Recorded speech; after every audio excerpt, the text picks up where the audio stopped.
with some Sunday fun day energy. I am the High Priestess Phoenix, your spiritual healer, teacher, shaman, seer, oracle, lightworker, starseed, earth angel, mystic, medium, psychic, witch, yogi, guru, evangelist, North American Sybil. I am your messenger of God, the first child of God, the Lilith reincarnated. In order to keep up with me, you might have seen what I posted in my community page, my latest live video, anything in my shorts. Good morning, sunshine. The earth says hello. Okay, I guess we're grabbing those. Fine, it's been a while. On Sundays, I deliver more light code messages from the Lord. We do some teachings of Christ and religious studies if I can fit it all in. But once I start with the cards, they start taking me down these fucking loopholes. Becomes fruity around here. Really? We always pull a Lumerian card. I just grabbed the Lightworkers cards. And then I'm going to grab my favorite cards. And then we'll see where we go from there. Ooh, that's a pretty one. Own your power. I fucking motherfucking did, bitch. I motherfucking fucking did. Really? And then life goes on. Really? Yeah, that's just life, dude. I have all kinds of crazy adventures. That was just this week. I'm planning a dance naked under the full moon next week. Who's joining? Oh, my life. Really, when I stopped trying to create a life, I really started experiencing life. And it's just one hell of an experience. And that's what it is. You're always faced with fears. Oh, I could never do that. I could never do that. I'm never going to do that. I will never do that. And then you're right there doing some shit like, what the fuck am I doing? Really? Really? Crazy stuff. I posted a video last night of my experience of seeing the devil, meeting the devil. Just kidding. He wasn't. You know what I was thinking about right before I came in, though? Is the synchronicity in my twin flames. They all have this divine feminine code to them. What I love most about Marshall is his softness. What I saw about Russ was his softness. It's the same softness that comes off of Brian. It's the same softness that Bobby has. It's the same softness that fucking Allie and Lewis have. Fucking Royce has it, and so does fucking Logic. All of them. It's the divine feminine inside of them. Really? Yeah. But it's hard to get like no, people just don't see it. I keep with it, but that's what the attraction is the divine feminine. I told you that from the beginning. Really, what's bringing us together? A divine feminine awakening. I want to see your divine feminine. Show me your divine feminine. Really? That's what happened to me. I was more masculine than them. I was just in a feminine form. And that's why my balls are bigger. Hey, I just shared that. That's sad. I still was giggling. I was making so much fucking fun of fucking Wolfman because he said his balls were chafing and shit. And I was like, oh, you lost a layer of skin and all this stuff. I was making jokes until somebody posted a picture of their first fucking marathon and they showed these pictures. I was like, oh my God, that looks like a burn. Oh God, that looks so painful. And I was like, I felt so bad for your balls. Really? I felt bad and I was still giggling because I don't know. It was like when you say the word moist, it just becomes funny in my head. I felt bad for making fun of you. And then I'm sitting there, I'm like, dude, God is just going to make me feel bad for the next, like, is that my next stage? Just guilt. We're just dealing with guilt. We have to atone and we're just sitting there feeling guilty for everything we've ever said and done. Hey, Marshall, have you got this to this stage in your life where you regret everything you've said? You're like, oh, fuck. Really? I say a lot of crazy shit. And I'd be like, damn, I wish I didn't say that. But I never really regretted the mean shit I said. And that's where I'm at right now. I'm like, I'm regretting a lot of my behaviors. That's where I'm at. Seriously, I don't even know if it's regret. I turned off the air. Fucking Russ brought the heat with him. I went out to walk my dog. It was fucking 80 degrees. What the fuck? The fuck? The fuck? Really? No, it's the whole fucking Memorial Day weekend. And I was like, oh, that's hot. It's gonna be like that hot, like all day. Like that's hot. I hope you have an umbrella. Really, that sun's too much for me. Like, oh, it's hot. I was running the air conditioner and then I came in and it was too cold. And now I'm like, I might get hot again. The fuck? Really, I'm not good with the heat. I used to make fun of him too. I'm like, how the fuck you live in that fucking shit? How the fuck do you live in the South? And then God put me in the South and taught me how to live in that shit. How do you live in it? You keep an ice pack on your thighs on the seat on the sweet spot, and you keep a fucking washcloth to fucking sit there and dry your sweat. You have to have a sweat rag. It's terrible, but you can do it. They do it. I don't know. Oh, fuck that. Really? It's not going to be that hot today. It'll just be the sun on you. But that's not the sun of Arizona. So, I'm okay. I suppose I should stop bitching. Let's pull the cards, shall we now? Shine your motherfucking light. That's what I did. Did you see it, Russ? How there's a million people in the crowd and I just stand out? I just stand out. I just stand out. They just stare at me. They're very quiet. They treat me like I'm a celebrity. Really? Yeah. Grounding. Oh, yeah. Come back to earth. I was thinking about that too. 34, 44, 15. Hut, hike. Oh, dude, every time I pull this card, I cry. I cry so hard when I pull this card. Why? Because I'm stuck out here wishing I could get back home. That's me, my little bear, which is Pock. And we're like, please beam us up, take us back. Why are we here? Really, I hate that card. The next one is good. Court your divine feminine. When you're not trying to be so masculine, that's what I said. I didn't like Wolfman because he was over masculine. But as he started to loosen up and show he had like some soft sides, that was kind of appealing. Really? And then he became a hard ass again. Really? I understand where the drugs came from. That's what I said. Maybe, if you went to the doctors with that, they would give you something for the pain. And you're over there with your balls all up and you're icing your balls all high on fucking pills. I feel sorry for you. I was making all kinds of jokes too. So come here, let me slap your ball. I'm such a funny energy. Really one of a kind. Let me tell you about this light that's shining inside of me, the light of Christ. Really, oh man, there's the dark me and then there's the light me. What am I hearing? I don't know, something light me up or some shit. Let's read my favorite one, which is the one in front. Own your power. Those are my favorite cards. They're called the Divine Nature. I bought them in the beginning, and I didn't read them all the time, and I'm like, oh, this is my message. I just really liked how they felt. I like how they feel. They're not all deep. The other ones, I'll be reading sentence after sentence after sentence. These are like, get to the point and put some pretty on it. Throw some D's on them. Really? Yeah, this is where we are. Own your power. Red. That's what I'm working with. Red. You see my nails? I'm with the red. I'm going with the red. I'm not dyeing my hair red. I do that a lot. I'm not doing that. I usually typically do that stupid shit around fall and fucking winter. Really? I'll be doing stupid shit like dyeing my hair blonde and shit. I'm not fucking with my hair. Really? Fuck with yours. This would be the funniest thing I ever did. Really? I mean, shit, it's not the funniest thing he ever did, but it was the whole crowd, dude. Because he's performing. I'm sitting at the bar on the side of it, and he comes out and he's talking to them and he's toasting them and he's talking to them. And I'm just right next to him. I just reach out and grab his hair. And the whole crowd's like, it was so funny. And he just keeps talking like, yeah, this is okay. It's all right. And that's what I said. I was like, dude, I just be too comfortable. I was like, I'm the definition of no chill. If I think about it, I'm probably going to do it. I thought about it. This is your opportunity to feel that hair, to grab his hair. I didn't pull it, I just grabbed it. Really? It's kind of that moment when I saw Bobby. I just kind of remember grabbing his face. I've known you my whole life, or another life. Really, it was funny. Really? When I first grabbed him, he was more shocked. It's like, oh shit. Realistically, yeah, he's such a show off. He did everything I thought he would do. He stood right in front of me. He's like, that's what it is. But in essence, that's how my energy works. I don't go chasing you, I'm calling you to me. Realistically, yep. It's funny. But he does. They give off, I can see the attraction. I saw what I was attracted to. And you know what? I apologize. I played it off where I was ashamed to be attracted to such a man. I was ashamed. I looked at Marshall and I was like, I'm so ashamed. He's not a bad guy. I can see why I was in love with Russ, why I loved Russ. Really? Yeah, he tries to be more, and that's what really was gross. But I remember who he was. I saw it. It still lives inside of him. And realistically, he's just like them. They're all that. Underneath all that fame and fortune and all that, they're just cool, weird guys. Very quiet, very respectful, very, you know what I mean, polite and pleasing, and They're just good guys. You can't tell because they put on these shows.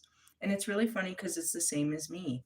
It's like you would have never known underneath all of that that I was just a really loving being. Really? Yeah. Why aren't we that? Because you can't be that. And even Pac knows that. Pac told everyone that you can't. Kindness is a weakness in these streets. So like growing up, it got us fucked up. It got us fucked up until you learn that, you know what I mean? It's not like they're not going to take your kindness for weakness going forward. We just learn not to get so hurt by people's behaviors and that it's not a weakness to be kind. But at the same time, it's we don't have to overgive nothing. We don't owe anyone anything. But kindness is something that we don't have to hold back either. It's a balance. Really from the dark. Bitch, get out of my face. I hear big pun. And I know you from where? Elementary school. Get out of here. All right, human beings are hardwired for love and belonging. We are also hardwired for struggle. When facing challenges, it's necessary to hold both these truths in your hand. The power to withstand crisis and change comes from indestructibleness of our soul stuff. It's the soul stuff. Really? That shit, dude. It's that survival. Hey, there's something's bothering me. It's been bothering me from yesterday. See, this is what happens if you don't speak about it, it just lingers. Shut up, cranberries. Why you gotta let it linger? Yeah, you gotta speak on some shit. Really? And now I'm like, I let it linger not too long, and now I don't want to be around her. I have such a fucking weird reaction to shit. What happened? Yesterday after I realized I did that video and I was like, oh god, I gotta go face Russ. I was like, Morgan, what are you doing? I need a friend. I need someone just to talk to. And I started to talk to her, and she's the same way. She's like, oh, I never understood your attraction to Russ. Really? And I couldn't explain it. So it's not like I could really, and she's talking about, I understand your attraction to Bobby and this, that, and the other, and blah, blah, blah. And then she comes out, Marshall is just going to be the best rapper ever in my eyes. I was like, I'm sure he'd love to hear that. He loves to hear that. Anyways, going back to it, she did a little bit of the negative shit, which is fine. It's all good. But then I was like, well, I don't know. I have nothing really. I'll just have to sit on the thought. I'm going to go get my nails done. She's like, who has money to get their nails done? You're going to go get your nails done for him? And I just stayed quiet. Really? And I told her, I was like, no, I was actually going to get my nails done for next weekend. And I just was, whenever I got it done. And she's like, who has money to get their nails done? And I just shut up. And anyways, I said, well, if you're available, you can come with me and see this whole shit fest. She's like, yeah, I'm going to work on it. I'll see if I can get a babysitter and I'll hit you up.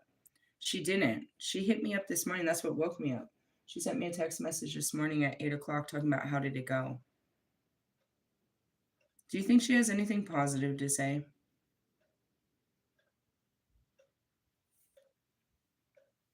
I don't like that. That's that shit I don't like.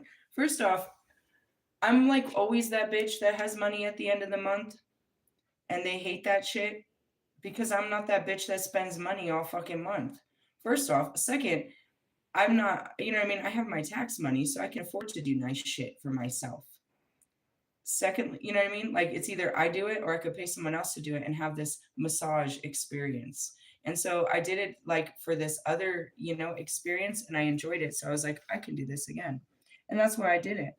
And anyways, it was just some hater shit. It was just some haterade shit. So whatever I come back with today, she's going to be on some hater shit. I don't need hater shit. So then I was thinking about, I invited her next weekend to come to the fucking full moon shit. And that's why I stopped hanging out with her because she's very defensive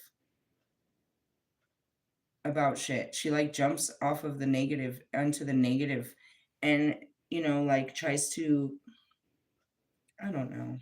You know what I mean? We're talking about Russ and she's like, well, he doesn't deserve, she's validating the negativity inside of me. She's like, he doesn't even deserve your response. I don't even believe you should be doing all of this. And why are you doing it? I was like, because I just need to do the right thing. And she was just being super neg, super. And I didn't like it. Really? Yeah. She said she already thought that the full moon ceremony was yesterday. She's like, I didn't see your car, so I figured I missed it. Which means you made no attempt. It's not till next week. And that's why I told her, well, it's not till next week. I would have called you sooner. But that means she would have just missed it with no attempt. And I was just kind of like, all of this happened real quick. Maybe I was just being nice and I shouldn't have been that nice. Again, it was something just for me. And then God said to invite some other people, to allow people to come in. And I'm very particular about the company. I'd rather sit in no company than bad company. I'd rather have no conversation than negative conversation, which is like argumentative, debative, you know what I mean? Challenging conversations where you're challenging everything that I'm saying. I don't need that. I don't need someone to sit there and confirm everything I'm saying either. But, just a equal give and take, learn, take, all of that. But some people are just like, no, and they just want to push their narrative and they want to argue with you. It's like, no, I'm thinking about doing this thing. No, I don't think you should do it. And then they go into like, well, they make you feel dumb because you didn't do what they said. It's like, well, I don't think you should do all that. I'm going to do it. Nah, but you shouldn't do it, but I'm gonna do it. But nah. And it's like you're talking to fucking Lilith, bro. Like, fuck that you're talking to Lisa or the high priestess. You're talking to Lilith and you're telling me that, I shouldn't do what I'm about to do. I'm just sharing my experience with you. Your fucking opinion doesn't really 100% matter. Realistically, and that's where it kind of is. It's like some people, like, you can see that they're not coming from a good place. They're just coming from the place they always come, which is just on some negative ass shit. She would have been the same thing because she came back on it, dude. She held that shit up. She just burst it out when I had told her, she didn't even know about it, that I went to the Bone concert to see my twin flame and to do some magic work, and I took B. And one day she burst out, well, I asked her about, could she pass the drug test? And she's like, I'm not the one out there fucking, fucking leaving my kids to go hook up with fucking dudes and fucking in the nightclubs and go to concerts and shit. And you could tell, you know what I mean? And anytime I had just something to say about Bobby and shit, she's just negative. Really? Yeah. So I was like, that happened yesterday. It was just a brief talk. And I was like, I don't think I want to hang out with you next week. And then I had to lead on to that. It's like I signed up for a fucking job, possibly to start a job. If not, I probably could put it out. I think what happens is they have 3-week training intervals. And maybe I can catch the next one. I'm not sure. I'll talk to him in person on Tuesday. If this isn't, and I can manifest. Dude, I watched it last night. That's what I sat there with all these people. I was like, that was too easy. My magical abilities to pull him in was so easy. I stood there and I heard the crowd going crazy. And I stood up and I put the pentagram and I stuck my finger. I said, come to me, Russ. And I swear to fucking God, dude, he started walking through the fucking crowd. He stops in front of our fucking right where I am. So I don't have to get out of line because that's the big thing. Don't get out of line. These people are going to fucking, you're supposed to. My daughter, everybody, he just stops right there. He walks all the way through. He stops, right? So then after a long time, we're sitting there. The first crowd went in and that was made to be set up like that. Because if I would have been with the first crowd, I would have just seen him and left. But the second crowd was a different vibe because then he's closing it down. Anyway, so we're sitting there and I did the same thing. I was like, nobody knew what was going on. So I lit my sage and I lit my candle, which is in my purse. And I was like, come out here and talk to me. That's all I said. That's all I said. I was like, talk to me, Russ. Come talk to me. And he came out right where I was standing and he leans on this fucking truck and he gives this whole announcement. And then I stand up by the truck and he comes right in front of my fucking face and he's like talking to me in the crowd. And I give him the oil and it's like, I'm standing there and I was like, this is too fucking easy. It was just too easy. The magic, I never really use it. I never really use it to call in shit like that. But I did it and the fucking people were watching it. At first they were afraid of me. But when they saw it, you know what I mean? And the girl, she was like, I hope I can get him to sign this. She probably could have got him to do it in the bar because he was right there. She probably could have done it, but it was a big deal to her. It was a big deal to all of them. And he just came out. Like these people buy tickets to see him. They had all seen him and they all said it. Their last show was Red Rocks. You didn't get close to Russ. And here he comes. He's walking up. I was like, watch this. I pulled him straight up and he walked up straight into them and they got their dreams. It was like their dreams came true. I've seen it and it reminded me of Justin Bieber. Michaela loved Justin Bieber. I was like, come on. And I just shoved her straight in there. It was really cool. And that's what it is. Tamilia, she was starstruck.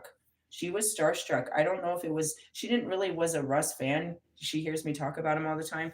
But when she was around the people and the energy, she became, you know what I mean, part of the energy. And she was like, they were so excited that she was so excited. And he took a picture and she felt special because she knew everybody else wanted this and she got it. Really? It was a crazy thing. Why'd you take your daughter? Because we were gonna sit there for 3 hours, so I took a chair and I took all this shit, and the plan was you take all. I paid her. I'm going to. I was like, come with me. This will be fun for you.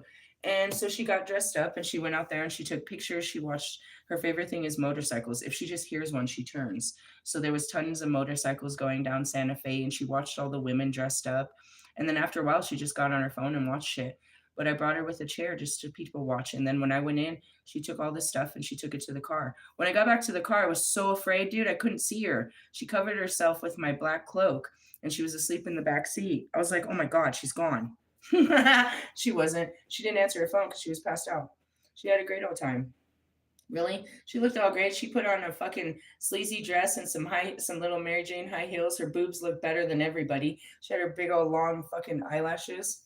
And then meanwhile, she's like, when you give me the money, can we go buy a binder? What is a binder? It's a thing to hide your boobs and become a man. It's like, you're so fucking confusing to me right now. You're out here trying to get, you know what I mean? Like, she's so, really? Hey. And that's what I was like, hey, Master, want to help me raise some fucking teenagers? This is a fucking teenager. It was some shit. All right. The power to withstand crisis. Likewise, our heart's resilience comes from a sense that we belong to the divine, to each other, to our own lives. If you're not raised with this truth, let this moment crystallize the inherent truth of you. You are bigger than you know, stronger than you think, and more radiantly loved than any happy fairy tale. Use that truth to transform everything you touch. That goes back to it. He's not Russ. He's Russ to the people, but he's not to me and not to God. And neither are these, you know what I mean, these men. You're just, I get it. I appreciate what you are to the world, and I apologize for taking that away from you. But in my heart and in my eyes, you're far more than any of this. In my heart and eyes, you're better than all of this. And the more you try to be just that, I feel like you're being less than what you're capable of.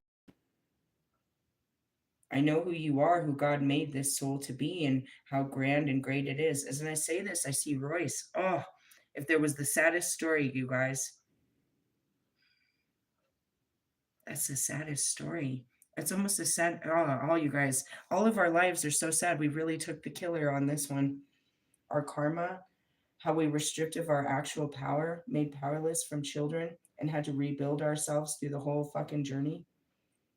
Oh, shit. It's sad as fuck. I can't look at any of us and say it's any sadder. You know what I mean? What our karma was. I can't say what God made us, what we have become, what our karma led us to become. The price we had to pay to regain our power. You know, that was the name of my first book that took me on the journey, was Reclaiming Your Dark Goddess. And that's literally what happened. Use that truth to transform everything you touch. You have to remember that even if I haven't told you specifically who your soul is in the Akashic records, because I haven't met you, you must understand that your soul has a frequency throughout time, and it has lived. I'm looking at Jonica, with the one exception of some of these newbies. It has lived many lifetimes. She's not a new soul. She's just new to the human experience. She's never been a human before. Really, and we're not really the best examples as many times as we've done this shit. Your soul is here, you know what I mean, just doing work. And you're extremely important to God. The universe is providing for you.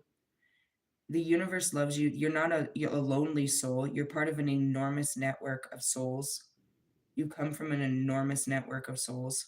You know what I mean? You have a soul tie. You have soul ties here that have incarnated with you during this mission, but so many of them that are outside of you. And I say souls because they're not limited to the form and what kind of beings they are. You know what I mean? You could have had a life 500,000 years ago, and those life forms have carried with you forever and ever. They never really leave. It's a soul connection. So you have to remember that your soul is important to God. It is here with purpose on a mission just to learn a lot of fucked up lessons and overcome. That's all we ever do here is overcome the temptations of the flesh. What are we here to do? We put on this skin, we put on this suit, and we try to transform it. We try to. We experience what it means to be human because we are in this suit, but eventually we try to reprogram this suit. Why? So that when other people put on the suit, it doesn't do the same thing to them. And that's generational curses. You know what I mean? If I hadn't done, the work I didn't do on myself, I passed on when these souls took that suit. Really? So we start changing the programming in our suits, and then we start passing that along. So everyone changes, which is what they call human consciousness. Once you put on this suit, you put on this mind. We're trying to change the mind, the experience, the human experience. Really? Yeah, but we have to experience to see what works and what doesn't. The things that hurt, the things that, and we learn how to change that within ourselves, and we walk as an example to others to make this change, and it happens collectively. So I change it within myself, I change it within my family. The onlookers start to see this change. Then I have new children that are wearing new suits of change, and their children will wear this change, and their children will wear this change. And that's how you break this. You're the generational curse breaker. You're the one that come in, the cleanup crew. You're like God's chosen warriors during the end times. We're here for the end and the beginning. That's a hard time to be. You want to be here either at the end and everything ends, or you want to be at the beginning where everything begins. You don't want to be in the setup of this. Realistically, yeah, where you're tearing everything down and building it all up at the same exact time, it's messy. Really? Yeah, and that's the structures within our mind, within our hearts, the way I'm hearing you, Pac, the way that we live in our homes and how we deal with people outside of our homes. And that's where the Christ consciousness comes in. Really? Your true power given by God is your power to love. We gain a lot of strengths along the way, but the power that you're going for that others lack is that love. It's an unmet connection. Nobody can meet that. They try to fake it and imitate it, that they're loving beings and that they're good people and that they're this and that, but they can't hold it because it's not a true frequency. When you get there, you have something that others do not have. And that goes back to, manifestations, as I told Wolfman. All of this comes from love, dude. I can't just think that I could, and that's where the witchcraft comes in, is I'm doing this out of anger. So I'm going to put together a spell and I'm going to curse you. Only I believe that your life is cursed. And I'm looking for synchronicities that your life is going downhill because of something I thought I did. Your life is going to go up and down, and every time it goes down, I feel like I did that and I get power over your struggle. Meaning, every time you feel bad, it makes me feel good because ultimately I still feel bad. Really? Yeah, that's stupid. Really? Magic only has power over those that believe in the bullshit. Really? If someone sends you a magical attack, they send you into your struggle. Yes? You were always going to struggle. It just gets a little harder. Really? Ultimately, they can't do anything that God didn't let them do. And what they put you in, they put themselves and those closest into it too. Because they don't have the ability to channel that energy. What you put out, you get back. If I want Russ to be happy and I want Marshall to be happy, and I really want Bobby to be happy, and I'm not mad because I'm not your happiness and you're not my happiness, and I just want happiness for you as much as me. Like before I die, I want to see that you're happy. If I put that out, then that's what I get. But if I'm putting out, I want you to fucking have a hard life and I want you to struggle and I want you to be a fucking lone, then that's what I get. Because you know what I mean? That's the way. Here comes fucking, oh god, here comes Janet Jackson. That's the way love is.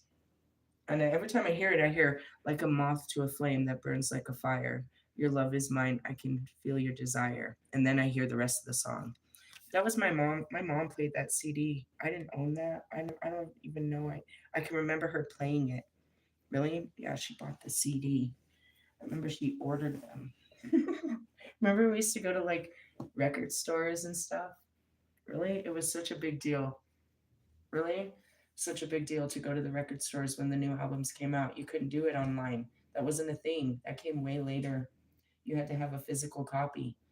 And that's why Marshall has fucking crates of this. What are you gonna do with it? I thought it was wild that you would have all that, but then I went to Mr. Plum's and he's got like 5 record players from 1909. And I was like, okay, and even new ones that you can buy at Walmart. And then I saw the mini ones. So what the fuck is this? Really? I guess. Do you still have your iPod? That thing was awesome. I had the best jams on that, dude. That thing was awesome. What was that? It was your own made playlist? Really? It was a little device that only carried music. And it could carry thousands and thousands, and you would just be out there fucking jamming. Really? Evolution. Now we do it on our phones. Everything we carried now is all on our phones. Don't drop your phone. All right, know your power. What is your power? That's what God said. I'm just like, dude, no amount of love is going to satisfy this guy's need. I stood right in front of him and gave him all my love. I hope it was enough. Really? I mean, how much love was I supposed to give you in a crowded room? That's what God wants me to do. What is my power? Just to love. Really? Yep. He's been teaching me. I hear Little Wayne how to love. It's such a terrible thing because you're like, I'm so terrible at love. I don't know how to love. Every time I love someone, I get all fucked up. It's like, well, yeah, it's a fucked up journey, but you're not supposed to stop loving people. That's what God told me. Love them until it hurts. Never stop loving them. Just go love another. God told you that? I swear he did. It wasn't the devil. Really? It sounds devilicious. Let's talk about shining your light on Fody Fo. Fody water. That's an angel message from your angels. Really? That's what double force is. That's how I know it. And it's probably, Archangel, this, that, or the other. Doing what you love. Time to thrive. Giving from the overflow. Life purpose. Being authentically you. Compassionate self-empowerment.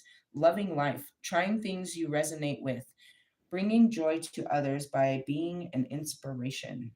Really, though. You are amazing, and there is no one like you, and no one can do you as you can. I know, nobody does it better. They sure try. I want to be like her. Really though. It's that moment. I'm gonna forever see that moment. You just reached out and grabbed his hair. It's like that moment. You're not supposed to do that. You're not supposed to touch black people's hair and shit. Really nice shirt. He's all, fill my hair. It's been a long running joke. The next thing would have been a titty twister. It would have been funny. Really, well, I was out there like, what constitutes the tip, Russ?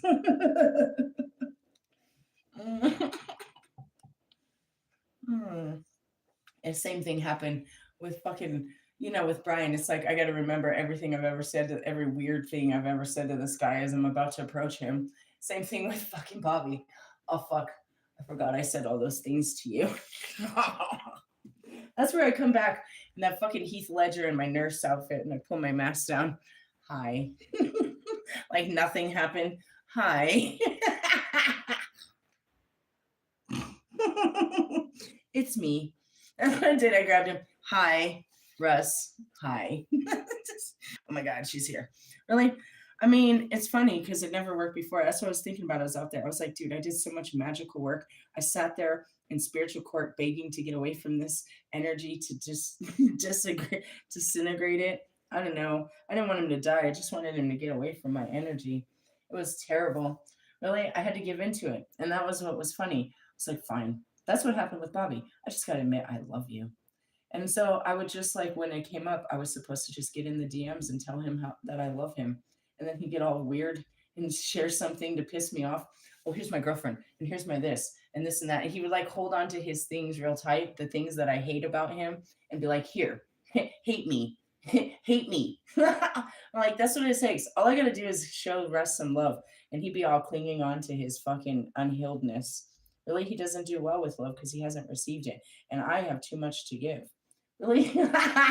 Makes you uncomfortable. It does. It's kind of cringe. Really? I'm just sitting there at the bar and he's talking and singing, and I just reach out and grab his. I'm so uncomfortable. I don't give a shit.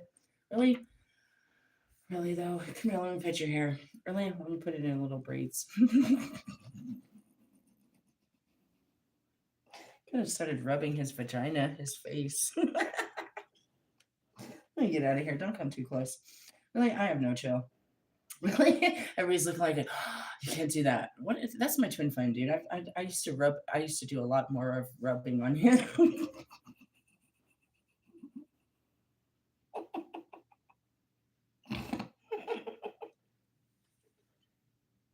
Sorry.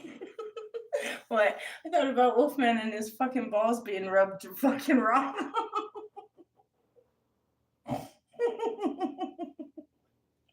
Such a dork.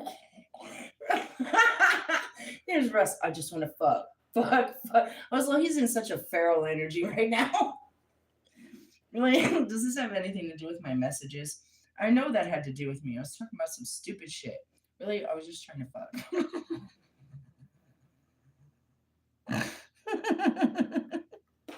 And I'm like, you can't talk like that. You can't. Stupid journey. I hate this journey. All right, you are amazing and nobody can be me. No, but there's a part of me that lives within you. You just need to activate it. It's called your Black Moon Lilith. Go look it up in your chart. Really? There's some of me inside of you. Yeah, we. I heard someone say, I'm trying to put some of me inside of you.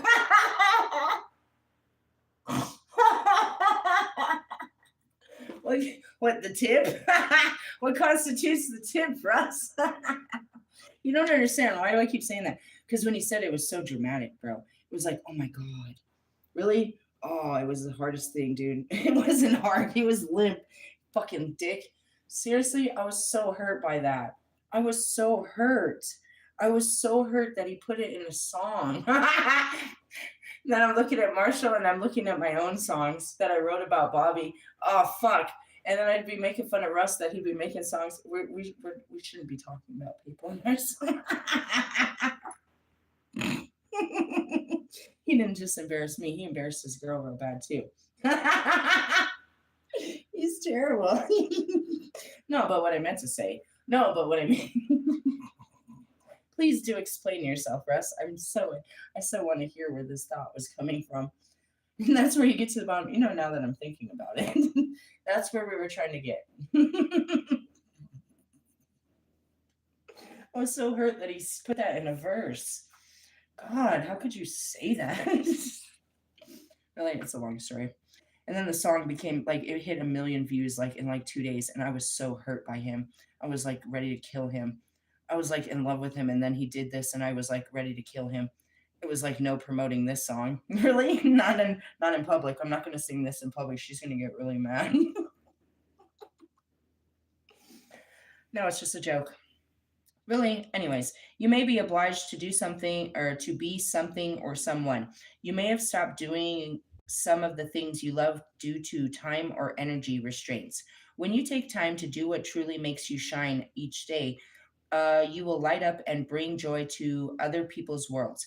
As you go about your life, you will have a sense of purpose and and feel naturally inspired to fulfill your responsibilities. You will also have more energy to love. I'm getting downloads. More energy and love to overflow. I shared that a couple days ago. How do you get your frequency up? You just keep yourself happy. You do the things that make you happy. Oh, I can hear Bobby. We can't all do what makes us happy.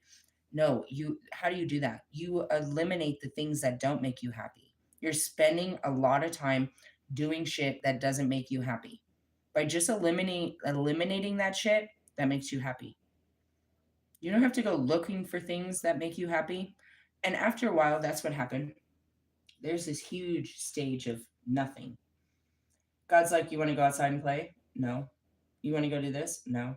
You don't know what you want to do. You don't really have ambition. You've lost all of your drive to do the things you used to do. And so you have no idea what you're supposed to do. It takes a while. God starts giving you ideas, and then he starts pushing you into new atmospheres where you do things you never did before and you enjoy it. Really? It takes a while. It's not about going to find enjoyment, but it's after realizing the things you were doing wasn't enjoyment. Really? And that's really, there's a lot of peace that comes from that. When you go through this clearing process of just stop doing the things you don't want. And I'm stuck here. After last night, it's like I said that in my video. I put on my face and I sat and I was outside for a good I was around people for good 8 to 10 hours. Really? I don't know. That's not even true. When did you get out there? 5:30, and I was there till midnight. So even that was a lot. And I'm looking at it as like, as I said in my video, are you gonna be able to fucking put on this fake fucking look, this fake self, and go out and perform like this 8 hours a day for fucking 5 days a week? What is this gonna do to your spirit trying to pretend all day? I don't know. I'm gonna try to figure it out, and that's what I was always looking for. I just need a place. I manifested this stupid job. It was so stupid.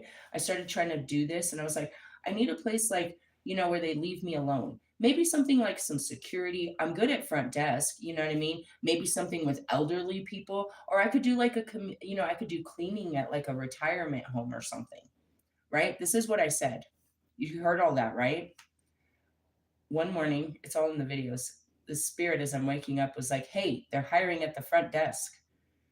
And I'm like, huh? And I woke up and I came back and I told everyone how I saw this spirit tell me that. And I was waiting for it to come back. All of a sudden, Indeed contacted me. And it was an overnight concierge position at a memory and retirement care, or whatever they call that, assisting living care position. That's what happened. I said, oh, I could do all this. So basically, you have to do security. It's at a retirement home. You're doing the front desk and you're all alone. Was it the perfect job? No. Why? Because I'm perfectly anal. And they left me there unattended and they didn't tell me how to do the job. And I didn't like that. I don't like to be in a position where I'm not in control. Really? And that's where I'm very firm, like training, like teach me how to be the best at this, or I'm not going to be good at this and I don't want to do this. And that's the problem. I take this training and these modules and I see what I'm supposed to do. And then they let me out there and I see that everyone else ain't doing this. Why the fuck? And then instead of conforming like everyone else and be like, well, this is the way everyone else does it, we all break the rules. I become this fucking Karen and I'm like, I'm quality assurance. Like, why aren't you guys doing what it says? Really? It's true. It's annoying. And that's it because of my managerial skills and my work ethics. I see how the job's being done. I find ways to correct it, but I see everyone that's not doing their job and it becomes this little irritation to my flesh and I don't get along with others. Really? I'm not meant to be a coworker. I'm good at a management, but not really like, I don't work well in teams. Really? So that's why I'm not trying to manifest anything, and we'll see how this goes. If they just put me on a phone in a cubicle all by myself and I don't have to talk to no one, I could do this. And if I'm good at the cubicle, they'll let me take the fucking shit and come home and do this shit. And that would work. I'm only doing this because God gave me fucking this stupid fucking manifestation to work from home. He showed me I could do it, and this is the first opportunity that shows me that if I can do this in a public setting, then I can do it at home. So I want to challenge myself to see if I can do it. But at the same time, I'm like, dude, can I do this? Really? It's who I am, but it's not who I am anymore. Ooh, it just went totally blank. One of the twin flames is loud. It's probably Russ. I never noticed that before. He's the loudest of all of them. The frequencies, those ringing in your ears where, the tone just stops and there's a ring. He was always the loudest one. Really? Uh-huh. I noticed last time I was talking to Bobby, I thought Bobby was freaking out about meeting me, and I was like, "Are you freaking out?"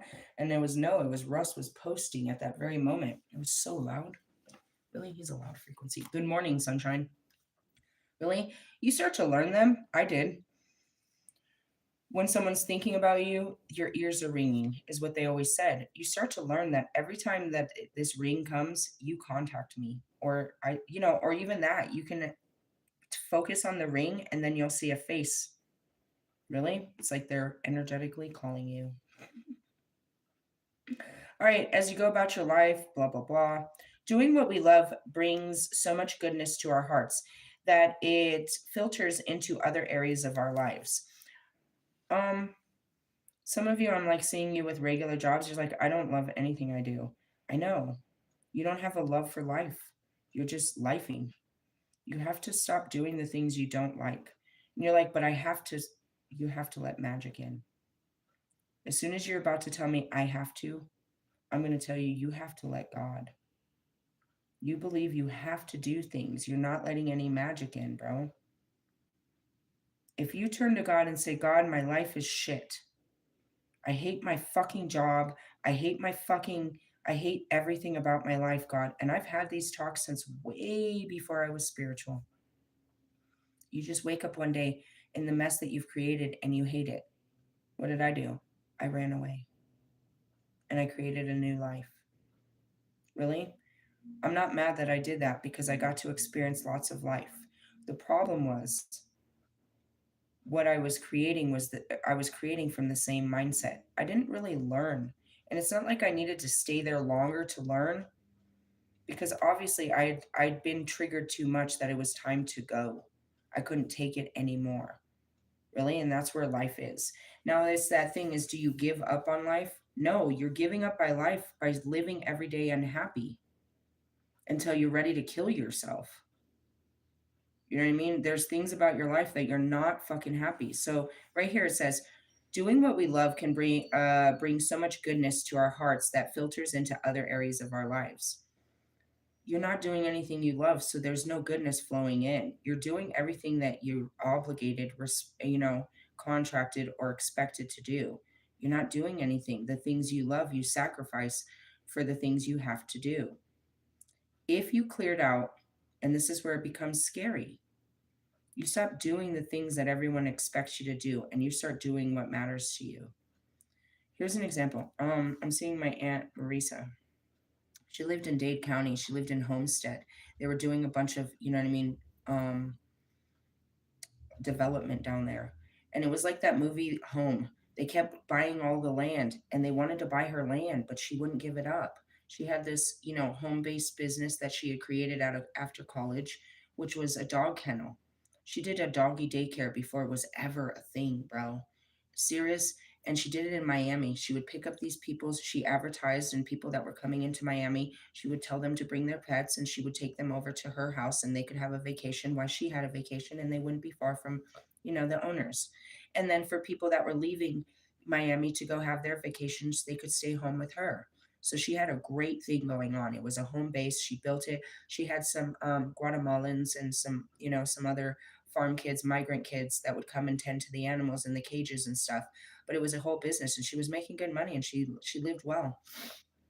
They wanted to buy it up,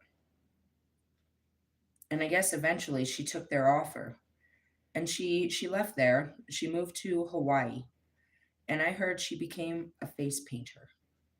She would go to parties and just in little events, and she would just do face painting. Like what?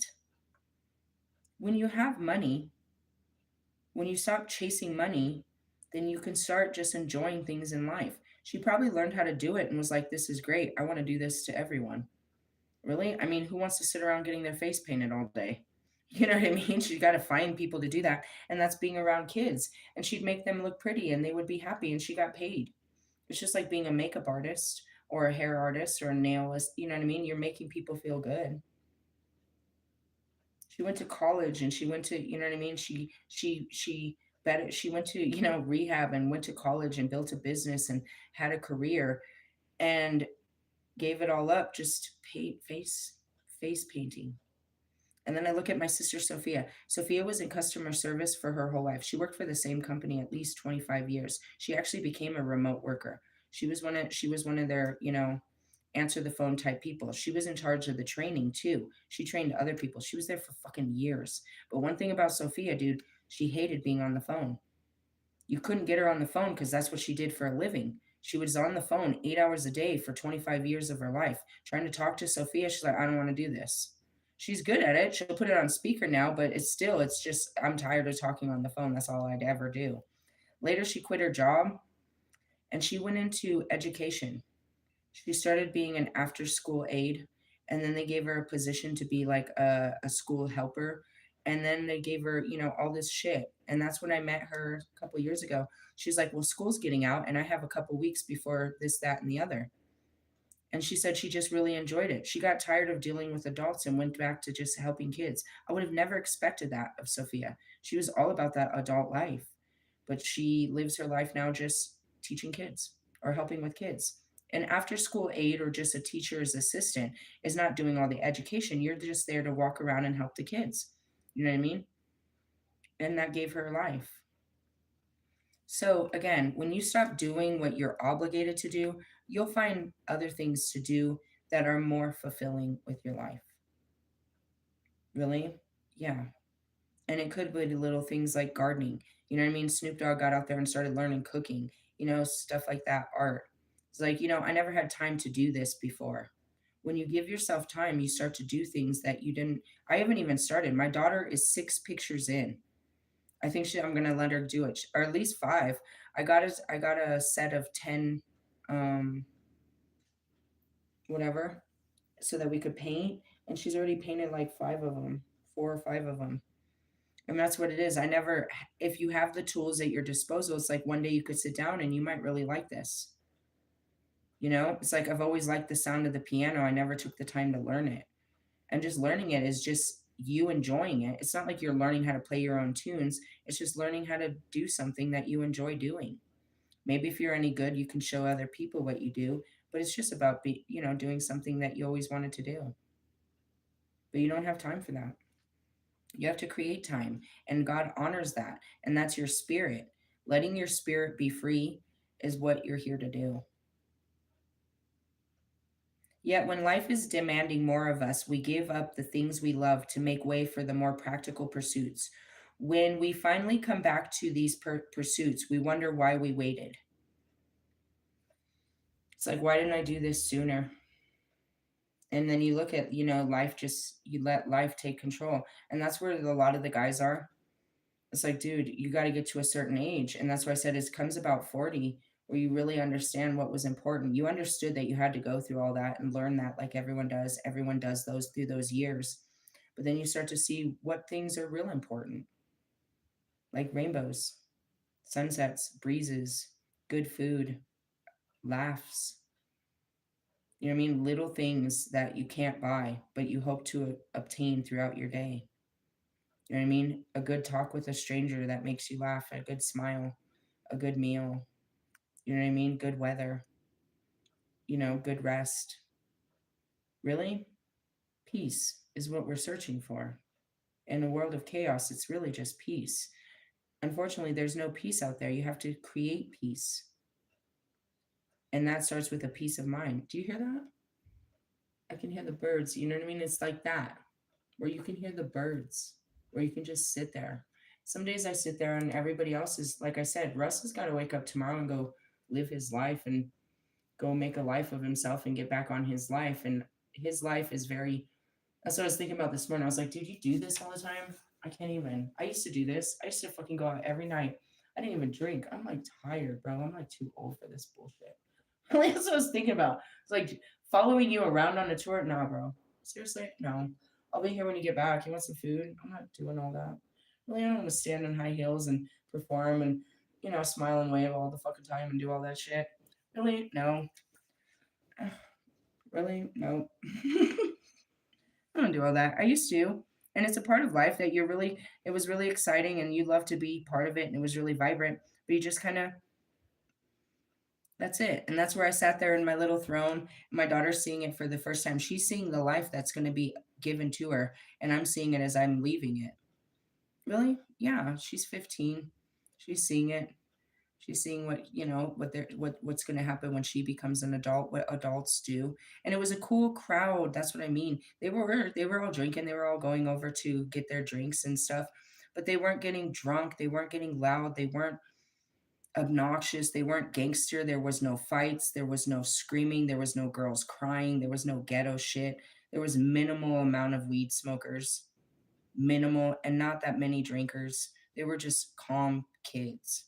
His crowd is like they're younger. There's some older people in it, but they're just like they're like a calm vibe. Really, I've gone to a lot of vibes. This isn't, you know what I mean? Like their crowd is feels crowded inside of Lollapalooza. Like they're not meant for that. You shouldn't push them into that. That probably made them feel uncomfortable to be around Big Sean. That's a totally different vibe. They're different. And you can tell by putting them in a nice quiet room like that and they act calm and collective. There's no security. There's nobody getting loud. You can tell they're a different. I'm not sure. I mean, they're your fans. You should know them better than I do. But they are. And that was cool for my daughter to see because they're like kind of like alternative, just chill adults. And it set the tone. You picked a good place. Santa Fe, that's that whole, market would have been too much. All of that. You have to have more respect for your crowds. Really, they're more of an intimate crowd. There might be just as many to fill it up, but I noticed it. They're not a hyphy crowd. They're not a hyphy crowd. They're not a like let's go fuck it up type crowd. No, I guess if you listen to the music, and I hadn't listened to your music for a long time, I was hearing it played, people were playing it, and I was like, I hadn't really paid attention to it. You're not that. And I was yelling at you, you're not one of these rappers, but you are something special, but you're not. And you shouldn't be competing that, to be that hyphy movement. You have your own movement, your own flow, your own energetic frequency. Trying to distort it to be like other frequencies is not good for you. It's not good for any of us. Really, it's just not. And that goes back to I want to have a vibe like you. I want to be live. I want to be full of life. I want to be loud. I want to be all that. I want to be like Mike. Nah, dude, you don't. Really? I mean, it's exhausting to be me. Just as much as it's exhausting to be you. Everybody thinks like if I was like them, my life would be better. Your life would be better. My life is chaotic, even inside with all the calmness, because I'm always releasing all of that. I've been in survival mode forever and ever. And just shit like that. It's like I can't hold back. When somebody's supposed to hold back, I don't there's things about me that I don't have, qualities I don't have that, you know what I mean, other people have, and I can see it's like I applaud that, but I can't fake that. It's like I wish I was that bold and brave. I don't know how to be anything less than this. And sometimes I wish I couldn't. Like I said, I don't want everybody staring at me all the time. I don't want to be the center of attention. I don't want to be, that. I learned how to walk in it. So I gave off an energy. I knew everybody was, all eyes on me. So I gave off a fucking don't fucking approach me type energy. Don't fuck with me, unless I opened up to you. But that's what it is. And he saw it. People just look at me with reverence. Like they don't know. But there's always a couple that'll come up and talk, and I'm real friendly and I'm all nice and shit. But the other ones are just looking at me like this bitch. This bitch. What bitch? You want to be a bitch? I'll be a bitch. You bitch. You bitch. Realistically, seriously. Um, for much of my life, I didn't paint as though it was self indulgent. I questioned how doing what I loved could be beneficial to others. Now, the constant message of gratitude I receive for anchoring my visions on canvas makes me wonder how I ever thought that way. I just haven't touched it. The time will come. We'll all sit down. It's all there. I've got everything. I've got you know what I mean? The whole paint set. I even bought more. My daughter was like, Mom, you didn't get any small brushes. We can't do any detailed work. I was like, I wasn't planning on it, but okay. So I went and got her more. Everything we need is over there to paint. I just haven't done it yet. But my spirit said it wants me to try this. I'm not hesitant. I just haven't felt the urge. It's ready when I'm ready. And that's just life. It's there ready for you when you're ready. It takes discipline to do. And as I said that, that's like Russ. Russ is there. We're ready to face each other when you're ready. And that goes back to you, Ali or Marshall. I'm ready to face you when you're ready. It's not that. And that's what I said to Russ. You see, it wasn't that big. I'm not that scary. Really? Nope. It takes discipline to do what we love, especially, and that was Bobby. He's there when you're ready. I'm not ready. I don't want to face him. Please don't make me face him. And that's why I was like, I only did it when the cards made me. Really? The last time I was crying, I remember crying desperately, please. And then I saw him. I felt so stupid. Really? I cried like I was gonna, like it was the biggest, worst thing I could ever do is see him again. It was so funny. Really, your mind, my ego is like, don't make me do this again. Really? Because I'm the one repairing myself. When he ghosts me, my mind gets all hurt and I have to be the one to repair that hurt mind from what just happened. So I'm like, my mind's like, please don't make me hurt again. Please don't make me hurt. It's like, this is going to hurt. This is going to hurt. This is going to hurt. And I'm like, no, it'll be okay. No, you say that every time. And every time I get hurt, and that's the truth, it really happens. But I have to go through that. Well, I don't have to. I had to until I figured it out. That's what it's like. I remember like fuck. I think it was August. I was like, guys, I've got to fucking figure this out before another fucking Mercury retrograde. Otherwise, I'm going to be fucking going back to this guy to learn another fucked up lesson. Really? And then there was the Einhorn moment. I was like, Einhorn is a man. What did you learn? I told you. I learned the biggest one. And it actually wasn't until last week where it all came together. I didn't have to fully together. I knew as I was experiencing love through sex. I was going that's what I was experiencing. Really? I didn't understand it. We're just fucking. Why do I love you? Why? That's where it gets sad. Because I was fucking my husbands for all those years and I didn't love them. But I was just performing.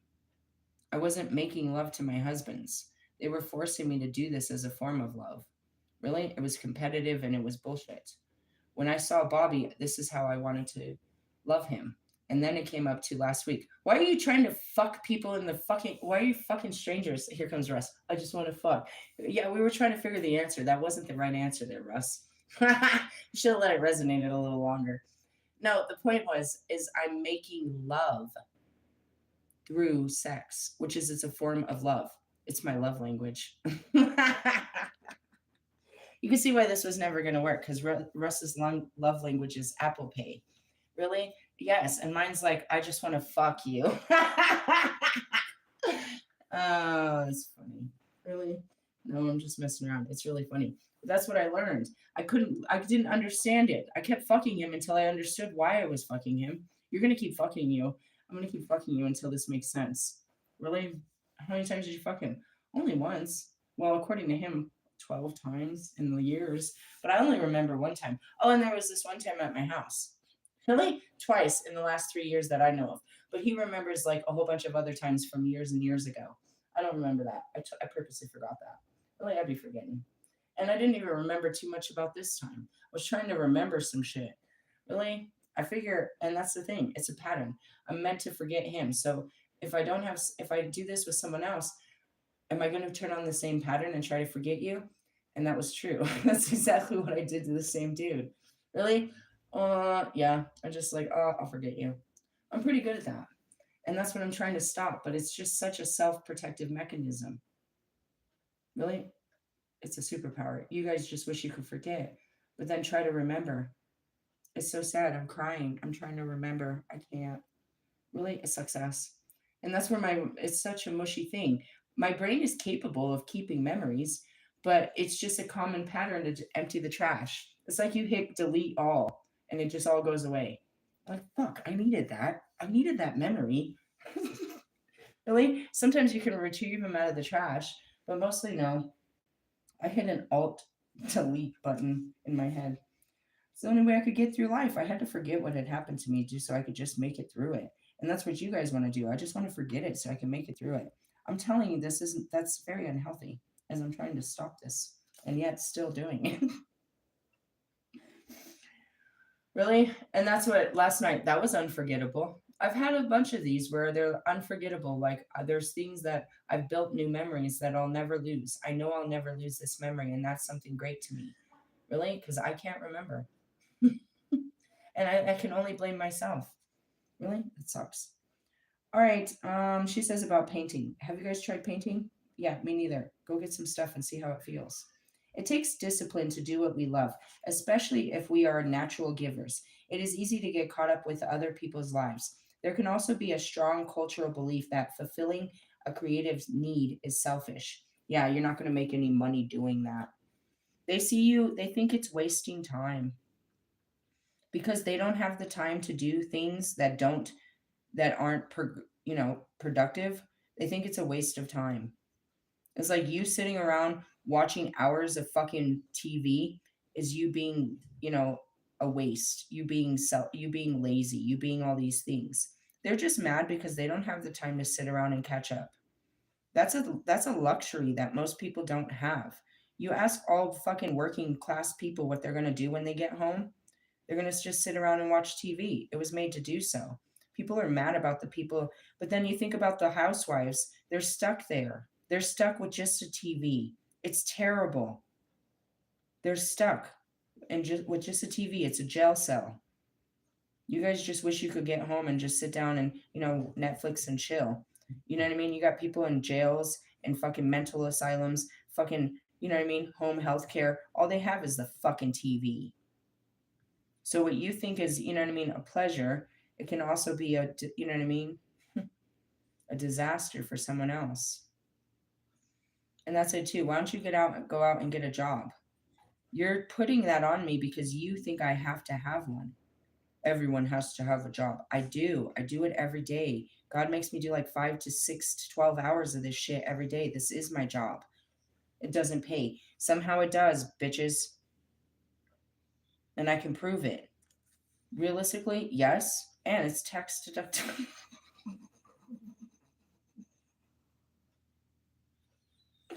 Sorry. I pay my taxes too. The irony here is that tending to our own needs harms none, and we will have a lot more to give. And that's it too. People are like, what are you going to do today? I'm just going to go do me. Oh, what about me? Oh, they make you feel like you're leaving them out, that you're selfish, that, it's that you're self centered. And it's like, dude, I never do shit. And that goes back to my nails. Fuck you, bitch.